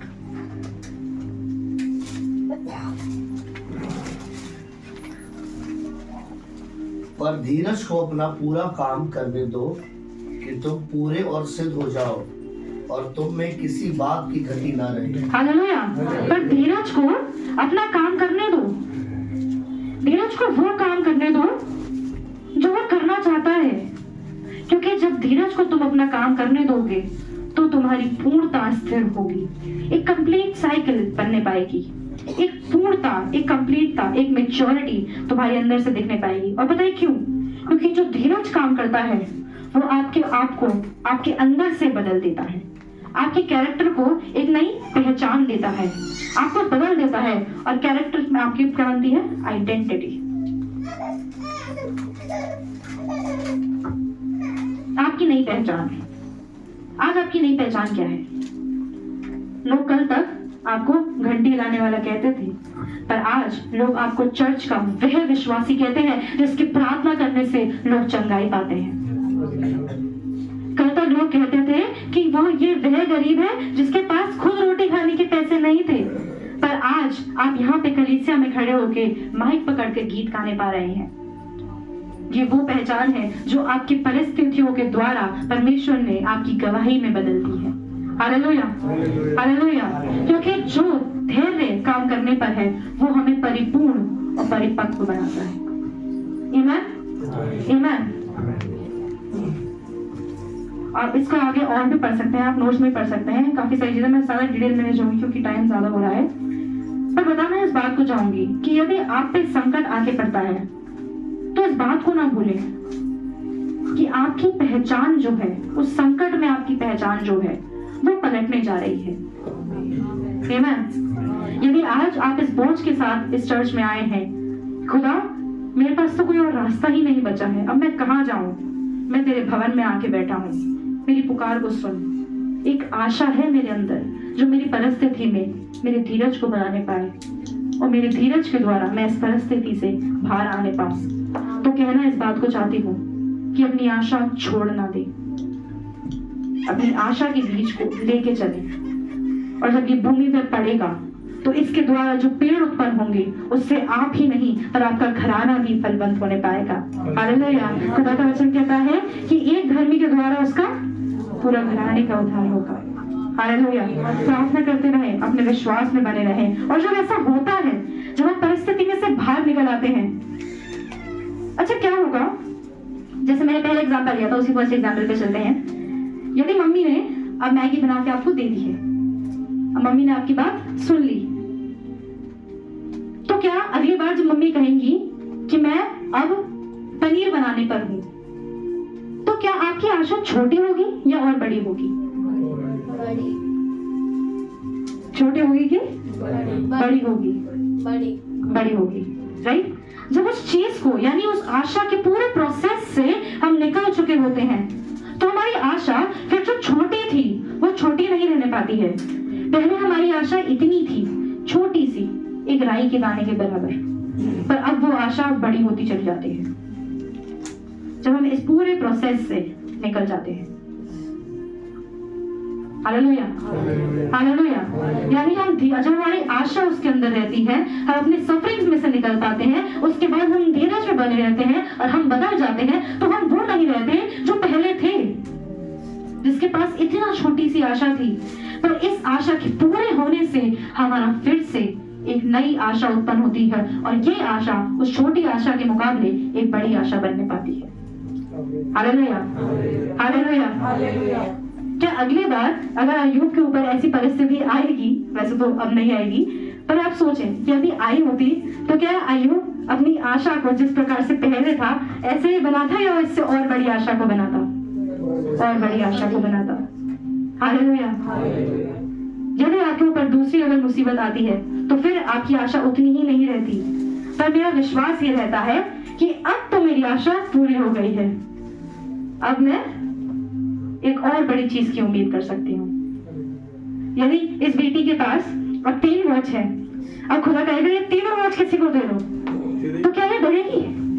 नहीं डरेगी। अभी कहेगी अरे 3 ही तो ना, दे दो, अगली बार 6 मिल जाएंगे, राइट? ऐसा होता है। यदि आपसे कहा जाएगा, या अभी जो सिस्टर प्रचार वाली बात बता रही थी कि 60 लोगों के आगे मैं प्रचार करा और लोगों ने प्रचार को एक्सेप्ट भी करा और खुदा ने ऐसे लोग भी खड़े करे जो विरोध करने वालों को दूर कर रहे थे, तो क्या जब 200 की भीड़ इकट्ठी होगी तो क्या वो भीड़ डरेगी? नहीं डरेगी। यदि कल को जो आपको हो सकता है 24 LPA का पैकेज मिला है और वो जॉब जो आपके पास से चली गई है, खुदा ने उसके पास 36 LPA का पैकेज दे दिया, तो क्या आप 36 वाले LPA के पैकेज के जाने के बाद क्या आप डरेंगे? नहीं। आप सोचेंगे हो सकता है इसके बाद खुदा 2 करोड़ का पैकेज दे दे। खुदा के लिए कोई काम असंभव नहीं है, पर वो तो आपके विश्वास को परखता है कि आपकी आशा कितनी आपके विश्वास में बनी हुई है। और जब आपकी आशा उसके अंदर बनी रहती है और वो पूरी हो जाती है, when you go through all these processes, that's when your hope increases. आपकी आशा और ऊपर होती है। Hallelujah, hallelujah, and that is what you call the hope cycle. Amen. मेरे लिए फिर से पढ़ेंगे रोमियो उसका 5वां अध्याय और उसकी 3री आयत।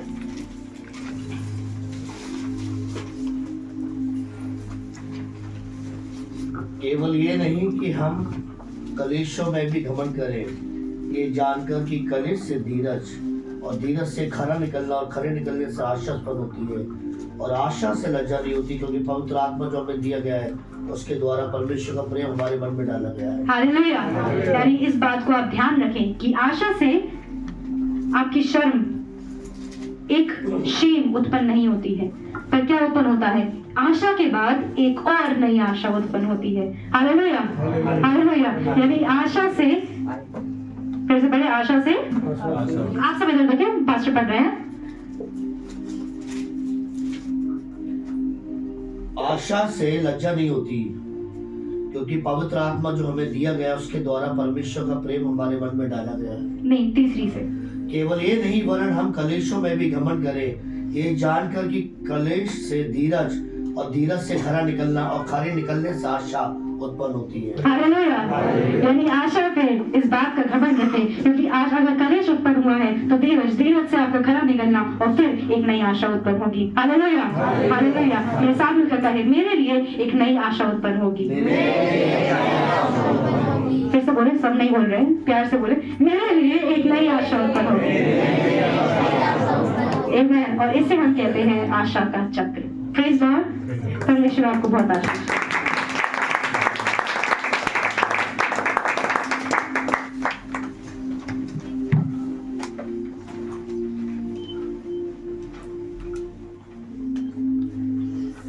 आमीन। जोरदार ताली बजाएंगे हंसी।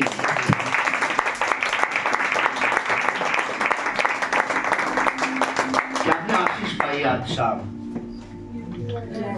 क्या आपने आशीष पाई आज शाम? इससे इतना अच्छा बोला है कि मुझे नहीं लगता कि इसके बाद में कुछ और बोलूं। आशा, मैं सिर्फ 5 मिनट बोलूंगा क्योंकि सिर्फ बाकी में इतना अच्छा बोला है, अब मुझे नहीं लगता मुझे कुछ बोलना चाहिए। पर एकाएक से आपको जरूर आशीष देना चाहता हूं। परिस्थितियां, आंखों के आंसू, दिल का टूट जाना, घर बिखर जाना, ये आशा खत्म कर देता है। दर दर भटकते रहना, फाइलें हाथ में लिए रहना, लंबी लाइनों में खड़े रहना, ये आशा खत्म कर देता है। पर आज शाम मैं आपको उत्साहित करना चाहता हूं। जब ऐसा लगे आशा खत्म हो रही है, जब ऐसा लगे कुछ नजर नहीं आ रहा, आपको मालूम है आशा बढ़ाता कौन है? ये आशा हमारे अंदर बहुत पैसा कमाने से नहीं बढ़ती। आपको दुनिया में कितने काबिल लोग जानते हैं, इससे नहीं बढ़ती। आपने कितनी बार फ्लाइट्स में सफर किया, इससे नहीं बढ़ती। पर यह आशा पवित्र आत्मा बढ़ाता है। Hallelujah, hallelujah. मैं 2 आयत पढ़ा के खत्म करूंगा। मेरे साथ ये लिखा अय्यूब ने, बहुत खूबसूरत। जॉब चैप्टर 14, अय्यूब उसका 14 अध्याय, उसकी 7वीं आयत पढ़िए। जॉब चैप्टर 14 और उसकी 7वीं आयत पढ़िए। क्या लिखा है इसमें? अय्यूब 14:7 पढ़िए। वृक्ष के लिए तो आशा रहती है। धीरे पढ़िए। लिखा है वृक्ष के लिए तो आशा रहती है। हम क्या सीखे थे आज? आशा के बारे में। एक पेड़ को भी आशा है, एक पेड़ को भी, सिर्फ हमें आशा नहीं है जो भी यहाँ बैठे हैं। When you go outside, जब आप पेड़ों को देखते हैं उनको भी आशा है। और पता आशा क्या है जी? कि चाहे वह काट डाला भी जाए, चाहे वो काट डाला भी जाए। लगता है ना मुझे परिस्थितियां काट रही हैं, मेरे अपने लोग मेरे खिलाफ हो गए, नौकरी भी अब साथ नहीं देती। वृक्ष को भी आशा है, चाहे वो काट डाला जाए जी, तो भी फिर पनपेगा, तो भी फिर पनपेगा, तो भी फिर पनपेगा, तो भी फिर पनपेगा, तो भी फिर पनपेगा, तो भी फिर पनपेगा। वृक्ष को आशा है। क्या आशा है? एक पेड़ को भी आशा है, अगर उसे काट डाला जाए तो भी वो आशा रखता है, एक दिन मैं फिर पनपूंगा। Hallelujah, hallelujah. हो सकता है आपका 2025 अच्छा नहीं गया हो सकता है 2025 में आपने बहुत सारी आशाओं को खो दिया हो, पर आज की शाम में आपको सहन करना चाहता हूँ खुदा के लोगों, और ये बताना चाहता हूँ, अगर आपकी स्थिति इस तरह हो गई है कि आप काट डाले जा रहे हैं रोज, तो आज शाम में आपसे कहना चाहता हूँ, तो अभी वो फिर पनपेगा। Hallelujah, hallelujah, hallelujah. और आगे क्या लिखा है? फिर पनपेगा और उसमें से नरम नरम डालियां निकलती रहेगी। इसका मतलब है उसका फल बंद नहीं होगा, उसका आशीष पाना बंद नहीं होगा, उसकी स्थिरता खत्म नहीं होगी। क्यों? क्योंकि उसे आशा है। जब आप खुदा के घर आते हैं आप आशा लेकर आते हैं। जब आप खुदा के घर में हाथ उठा के इबादत करते हैं आप आशा लेकर आते हैं। जब आप प्रार्थना करते हैं तो आपको आशा होती है। जब आप प्रार्थना में आते हैं आप गीत गाते हैं आपको आशा होती है, और आपको पता आशा ये होती है मैं फिर पनपूंगा। और आगे सुनिए क्या लिखा है? चाहे उसकी जड़, पढ़िए, चाहे उसकी जड़ भूमि में पुरानी भी हो जाए, चाहे उसकी जड़ भूमि में पुरानी भी हो जाए, और उसका ठूंठ मिट्टी में सूख भी जाए, और उसका ठूंठ मिट्टी में सूख जाए। आपको लगा मेरा घर सूख रहा है? आपको लग रहा है मेरी जिंदगी सूख रही है? कई बार लगा, कई बार हमें लगता है हमारी सेवकाइयां सूख रही हैं, हमारे जवान सूख रहे हैं। आप ऊपर से बहुत क्रीम पाउडर लगा सकते हैं, बड़ा आसान होता है, 500 रुपये क्रीम खरीदना, आप लगा लीजिए, पर अंदर से आप सूख चुके हैं। तो लोगों को दिखाने के लिए हंसना पड़ता है। फ्रेंड सर्कल ऐसा है, अगर क्रीम पाउडर नहीं लगाएंगे तो वो खड़ा नहीं होगा, दोस्तियां खत्म हो जाती हैं। तुम्हारी जड़ सूख गई है, तुम्हारी आशा खत्म हो गई है। ना सिर्फ इंसानों की बात कर रहा हूँ, टुनाइट आई एम टॉकिंग, एक पेड़ों की भी बात कर रहा हूँ। पेड़ को भी आशा है, मैं फिर पनपूंगा, मैं फिर पनपूंगा, मेरा घर फिर खड़ा होगा, मेरा व्यापार फिर खड़ा होगा, मेरी फाइल जो नीचे 50 नंबर पे दबी है, पवित्र आत्मा से 1 नंबर पे लेकर आएगा। हो सकता है मैं क्लास में बैक बेंचर्स पर, पवित्र आत्मा मुझे आगे लेकर आएगा। Hallelujah, hallelujah, hallelujah. मैं कहना चाहता हूँ फपोली की कलीसिया फिर पनपेगी। हालेलुया। और नरम नरम डालियां निकलती रहेंगी, ये निकलना बंद नहीं होगा। यहाँ से वर्षिप लीडरों को निकलना बंद नहीं होगा, यहाँ से सुसमाचार सुनाने वाली सेना का बंद नहीं होगा, पर यहाँ से लोग निकलते रहेंगे। Hallelujah, hallelujah. और 9th वर्ष में पता है क्या लिखा है? बहुत अच्छी बात है, किसे नोट कर लीजिए। तो भी वर्षा की गंध पाकर। किसकी? वर्षा की गंध। क्या है ये वर्षा? ये वर्षा होनी जो आगे वाली गली में रहती है, ये वर्षा होनी जो हमारी गिरजों में आती है। तो भी अब मैं आपसे बात कर रहा हूँ, कह रही कि आशा, तो भी वर्षा की गंध आ रही है। ये वर्षा की गंध पता है क्या है? ये कुछ और नहीं, ये पवित्र आत्मा की सामर्थ्य है, ये पवित्र आत्मा का अभिषेक है। जब निर्बलों पर आता है तो उन्हें बलवान बना देता है, जब कमजोरों पर आता है उन्हें सामर्थ्य बना देता है, जब मूर्खों पर आता है उन्हें बुद्धिमान बनाता है। लिखा है वो वर्षा की गंध पाकर, जब पवित्र आत्मा की सामर्थ, जब पवित्र आत्मा की बारिश हमारे ऊपर आती है, तो आपको मालूम है क्या लिखा है? वो वर्षा की गंध पाकर फिर क्या लिखा है? फिर किसकी गंध पाकर? नौकरी बड़ी पाकर नहीं पढ़ पाएगा, क्योंकि आज नौकरी पाई कल छूट ही जाएगी।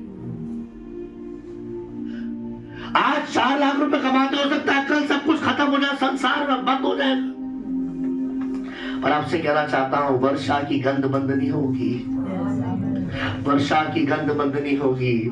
रात के 2 बजे भी वर्षा की गंध बंद नहीं होगी। हो सकता है पानीपत का सबसे अच्छा रेस्टोरेंट हवेली बंद हो जाए, मन्नत बंद हो जाए, सुखदेव ढाबा बंद हो जाए, पर आपको बताना चाहता हूँ चर्च, वर्षा की गंध रात के 3 बजे भी बंद नहीं होगी। क्यों? आपको मालूम है बाइबल में कहा, जब तू मुझे पुकारेगा तो मैं तेरी सुन लूंगा। लिखा है वर्षा की गंध पाकर, क्या लिखा है? वर्षा की गंध पाकर वो फिर पनपेगा, फिर पनपेगा। और आगे क्या लिखा है पता आपको? और पौधे के समान उससे शाखाएं फूटेंगी। और पौधे के समान उससे शाखाएं फूटेंगी।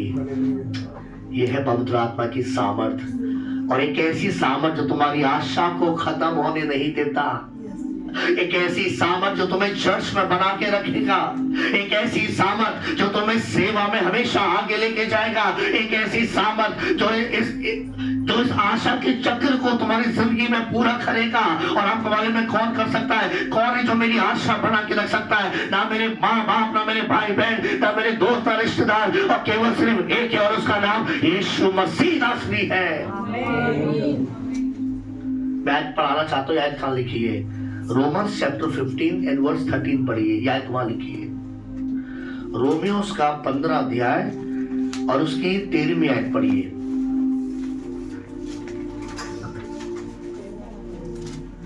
रोमियो 15-13 पढ़िए।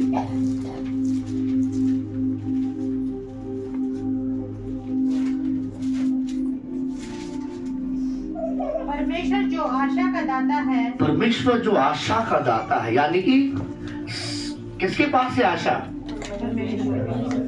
कंप्लीट पैकेज किसके पास है? बाइबल में लिखा है आशा उत्पन्न करता कौन है? परमेश्वर।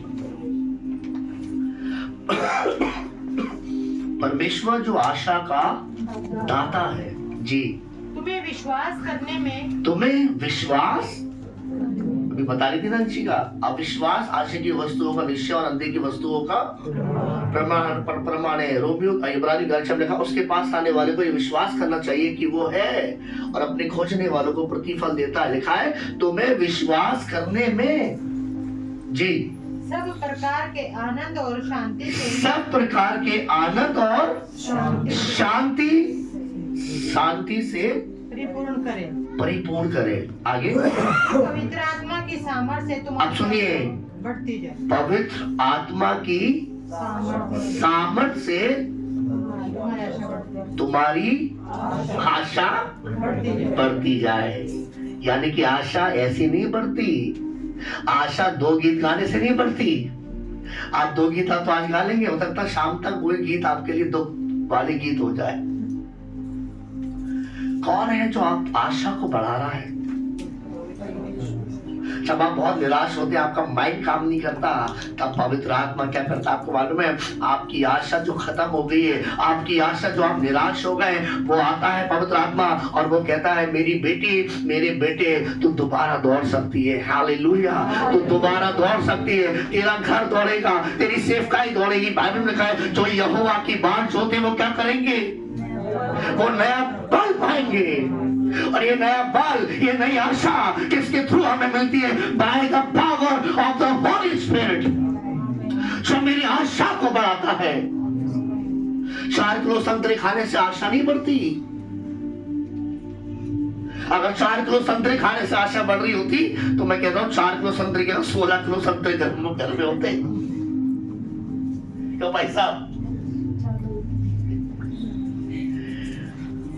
तो भी वर्षा की गंध पाकर फिर पनपेगा। वृक्ष को तो आशा रहती है, अगर उसे काट डाला भी जाए तो भी फिर पनपेगा। एक आखिरी आयत पढ़ा रहा हूं, प्रेरितों के काम 3 अध्याय, आपने बहुत बार आयत पढ़ी है। रिबारा खंदरा मा शांदरिया राला बाबा बाबा बाबा बाबा। दूसरी आयत से पढ़िए। और लोग एक जन्म के लंगड़े को ला रहे थे। हम सिखाने पढ़ाया था अंधे के बारे में, मैं लंगड़े के बारे में पढ़ा दूं। जिसको वे प्रतिदिन मंदिर, लिखा है लोग एक लंगड़े को, एक जन्म के लंगड़े को अंशिका ने पढ़ाया था, वो भी जन्म का अंधा था और ये भी जन्म का लंगड़ा था जी। ला रहे थे जिसको वे प्रतिदिन मंदिर के उस द्वार पर जो सुंदर कहलाता है बैठा देते थे। वो यरियो में बैठा था, ये मंदिर के बाहर बैठा। ये कहाँ बैठा? देखिए दोनों मंदिर है, वो पाप की नगरी में बैठा है और एक चर्च के बाहर बैठा है। मंदिर के बाहर, यानी कि पतरस और यूहन्ना मंदिर में प्रार्थना के लिए आने थे दिन के 3 पहर, और ये लंगड़ा कहाँ बैठा? चर्च के बाहर बैठा है। पर इसकी आशा टूट गई थी, इसकी आशा खत्म हो गई थी। आपको मालूम है कई बार हम चर्च में तो बैठे होते पर हमारी आशा टूट जाती है। चर्च के बाहर निकलती फिर वही चेहरा, फिर वही कहानियां, EMI वालों के फोन, बैंक वाला घर पे खड़ा होगा, राशन वाला फोन खटखटा देगा, भाई साहब 3 महीने से पेमेंट नहीं आया थे तो। और जन्म के लंगड़े को ये चर्च के बाहर बैठा है। तीसरी आयत में लिखा है जब उसने पतरस और यूहन्ना को मंदिर में जाते देखा तो उनसे भीख मांगी। पतरस ने यूहन्ना के साथ उसकी ओर ध्यान से देखकर कहा हमारी ओर। 5वें आयत में पता है क्या लिखा है?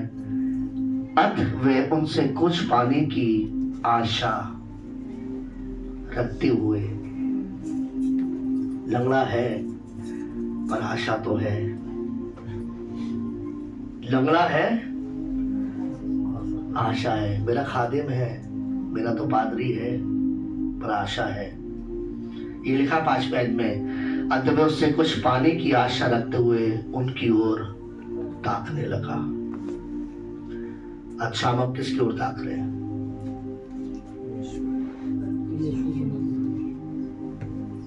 मैं अपनी आंखें पहाड़ों की तरफ उठाता हूं, मेरी मदद आसमान से आती है। उनसे कुछ पाने की आशा रखते हुए उनकी ओर देखने लगा और तब उसने कहा सोना और चांदी तो मेरे पास नहीं है पर मेरे पास आशा का दाता है। Hallelujah, hallelujah. मैं जिस खुदा की बात कर रहा हूं वो यहाँ पर आया है, मैं जिस परमेश्वर की बात कर रहा हूं वो यहाँ पर जुम्बिश कर रहा है। मैं जिस पवित्र आत्मा की बात कर रहा हूँ वो कहानियों को बदल रहा है आज रात। हालेलुया। मैं जिस खुदा की बात कर रहा हूँ आपके लाइफ के लेवल को वो बढ़ाने जा रहा है। मैं जिस परमेश्वर की बात कर रहा हूँ वो आपके लिए आसमान खोलने जा रहा है। मैं जिस परमेश्वर की मैं बात कर रहा हूँ वो अपनी वर्षा की गंध को हमारे ऊपर डालने जा रहा है। जो डालियां सूख गई है, जो ठुंड बेकार हो गया है, वो फिर जड़ पकड़ेगा, वो फिर जड़ पकड़ेगा। तगड़ा था, आशा टूट गई थी, फिर भी आशा थी, फिर भी आशा थी। पतरस और यूहन्ना ने कहा सोना चांदी तो मेरे पास, we don't have silver and gold, पर एक परमेश्वर है, एक आशा का दाता है जो तेरी आशा को बढ़ा देगा। Hallelujah, hallelujah. जब आशा बढ़ती है तो बाइबल में लिखा है आनंद बढ़ता है। क्या बढ़ता है? बोलिए, जब आशा बढ़ती है तो क्या बढ़ता है? आनंद बढ़ता है। विश्वास बढ़ता ना, क्या प्रोड्यूस करता है वो? फेथ प्रोड्यूस करता है, आनंद प्रोड्यूस करता है। और लिखा है तब उसने उसका दाहिना हाथ पकड़ा, उसको उठाया और वो क्या लिखा है? नाचने और कूदने लगा, प्रभु की तारीफ करने लगा। रोमियो 12:12 में लिखा है आशा में आनंदित रहो, कलिश में स्थिर रहो और प्रार्थना में नित्य लगे रहो। ये पवित्र आत्मा ही है जो आपकी आशा को बढ़ाएगा। ये पवित्र आत्मा ही है जो आपको अपने अंदर बना के रखेगा। मैं चाहता हूं सब अपनी जगहों पर खड़े हो जाएं। जीवन के ऊपर वर्षा की गंध भेजो। ओ प्रभु, मेरे जीवन के ऊपर शावर्स ऑफ ब्लेसिंग भेज खुदा। ओ परमेश्वर, इस कलीसिया के ऊपर पवित्र आत्मा की सामर्थ आए। ओ राबारा खांदारा मनाराला शांतारिया रालाबा, रीबारा खांदारिया रालामा शांदोरी बेरी खारारा लाबा। चर्च अपनी आवाज को खोले, हम प्रार्थना करें। ये प्रभु की ओर से था कि हम यहाँ पर आने पाए, आगरा से आपके साथ संगति करने पाए और हम एक साथ मिलकर परमेश्वर के नाम को महिमा देने पाए और वो उस आशा के दाता का हम धन्यवाद करने पाए जिसने हमारी आशा को आज तक टूटने नहीं दिया, पर उसने हमारी आशा को पवित्र आत्मा की सामर्थ के द्वारा हमारे जीवनों में बढ़ाता जा रहा है। हालेलुया। रीबारा खांदारा मा शांदरियारा लाबा, रीबारा खारारा लाबा शांदरियारा लाबा। बाइबल में लिखा परमेश्वर पे आशा रख। हालेलुया, क्योंकि जिंदगी का सूत्र वही है। हालेलुया। ओ कमान चर्च अपने बादशाह में प्रार्थना करें, अपने बादशाह में प्रार्थना करें। ये पवित्र आत्मा जो तुम्हारी आशा बढ़ाएगा, ये पवित्र आत्मा जो तुम्हारे प्रार्थना में शब्द बढ़ाएगा। हालेलुया। ये पवित्र आत्मा है जो तुम्हें नया नया रेवलेशन देगा। हालेलुया। ईबारा खांदारा बाशांदरिया रालाबा, रीखारारा रालाबा हंदोरिया रालाबा, ओ रीमानारा ला शांदरिया रालाबा, रीबारा खांदरिया रालाबा, हंदोरा बारा खारा रालाबा, ओ रीबारा खांदरिया रालाबा, ओ शांदरिया रालाबा शखारा रालाबा। प्रिय पवित्र आत्मा हमारी आशा को बढ़ा रहा है। पवित्र आत्मा हमारी आशा को बढ़ा रहा है। शाम हालेलुया। पवित्र आत्मा हमारी आशा को बढ़ा रहा है। हालेलुया। हो सकता है निराश यहाँ पर आए, हो सकता है बीमारी में यहाँ पर आए, हो सकता है कि आपने बहुत कुछ हो गया है। हालेलुया। पर आशा में आपको सेट करना चाहता हूँ, एक परमेश्वर है, एक पवित्र आत्मा है जो माहौल को बदल रहा है, जो सोचों को बदल रहा है, जो हमारे अंगीकार को बदल रहा है। हालेलुया। जो हमारे विश्वास को बढ़ा रहा है। हालेलुया। रीबारा खांदारा बा शांदरिया रालाबा, रीबारा खांदारा बा राला शांदरिया रालाबा, रीबारा खांदरिया रालाबा शखोरा बारा बारा बा, रीबारा खांदरिया रालाबा, ओ शखरा बारा बारा बारा बा, रीबारा राला शांदरिया रालाबा शखंदरा रालाबा।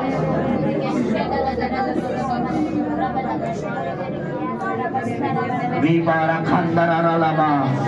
यहाँ पर एक इंसान है जो उस बात को सोच रहा है मैं काट डाला गया हूँ, मेरा अस्तित्व खत्म हो गया है।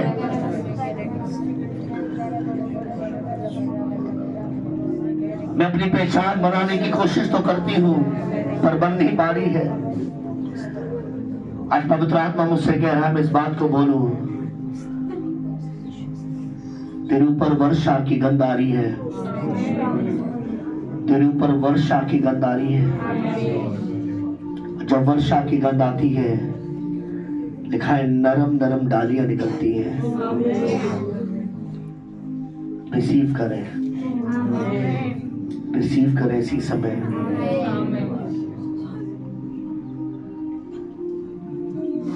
रबा हंदरा मनारा। प्रिय आने वाले समय में परमेश्वर बड़ा काम करेगा यहाँ। इससे बड़ा हॉल खुदा आपको देगा। इससे बड़ा हॉल खुदा आपको देगा।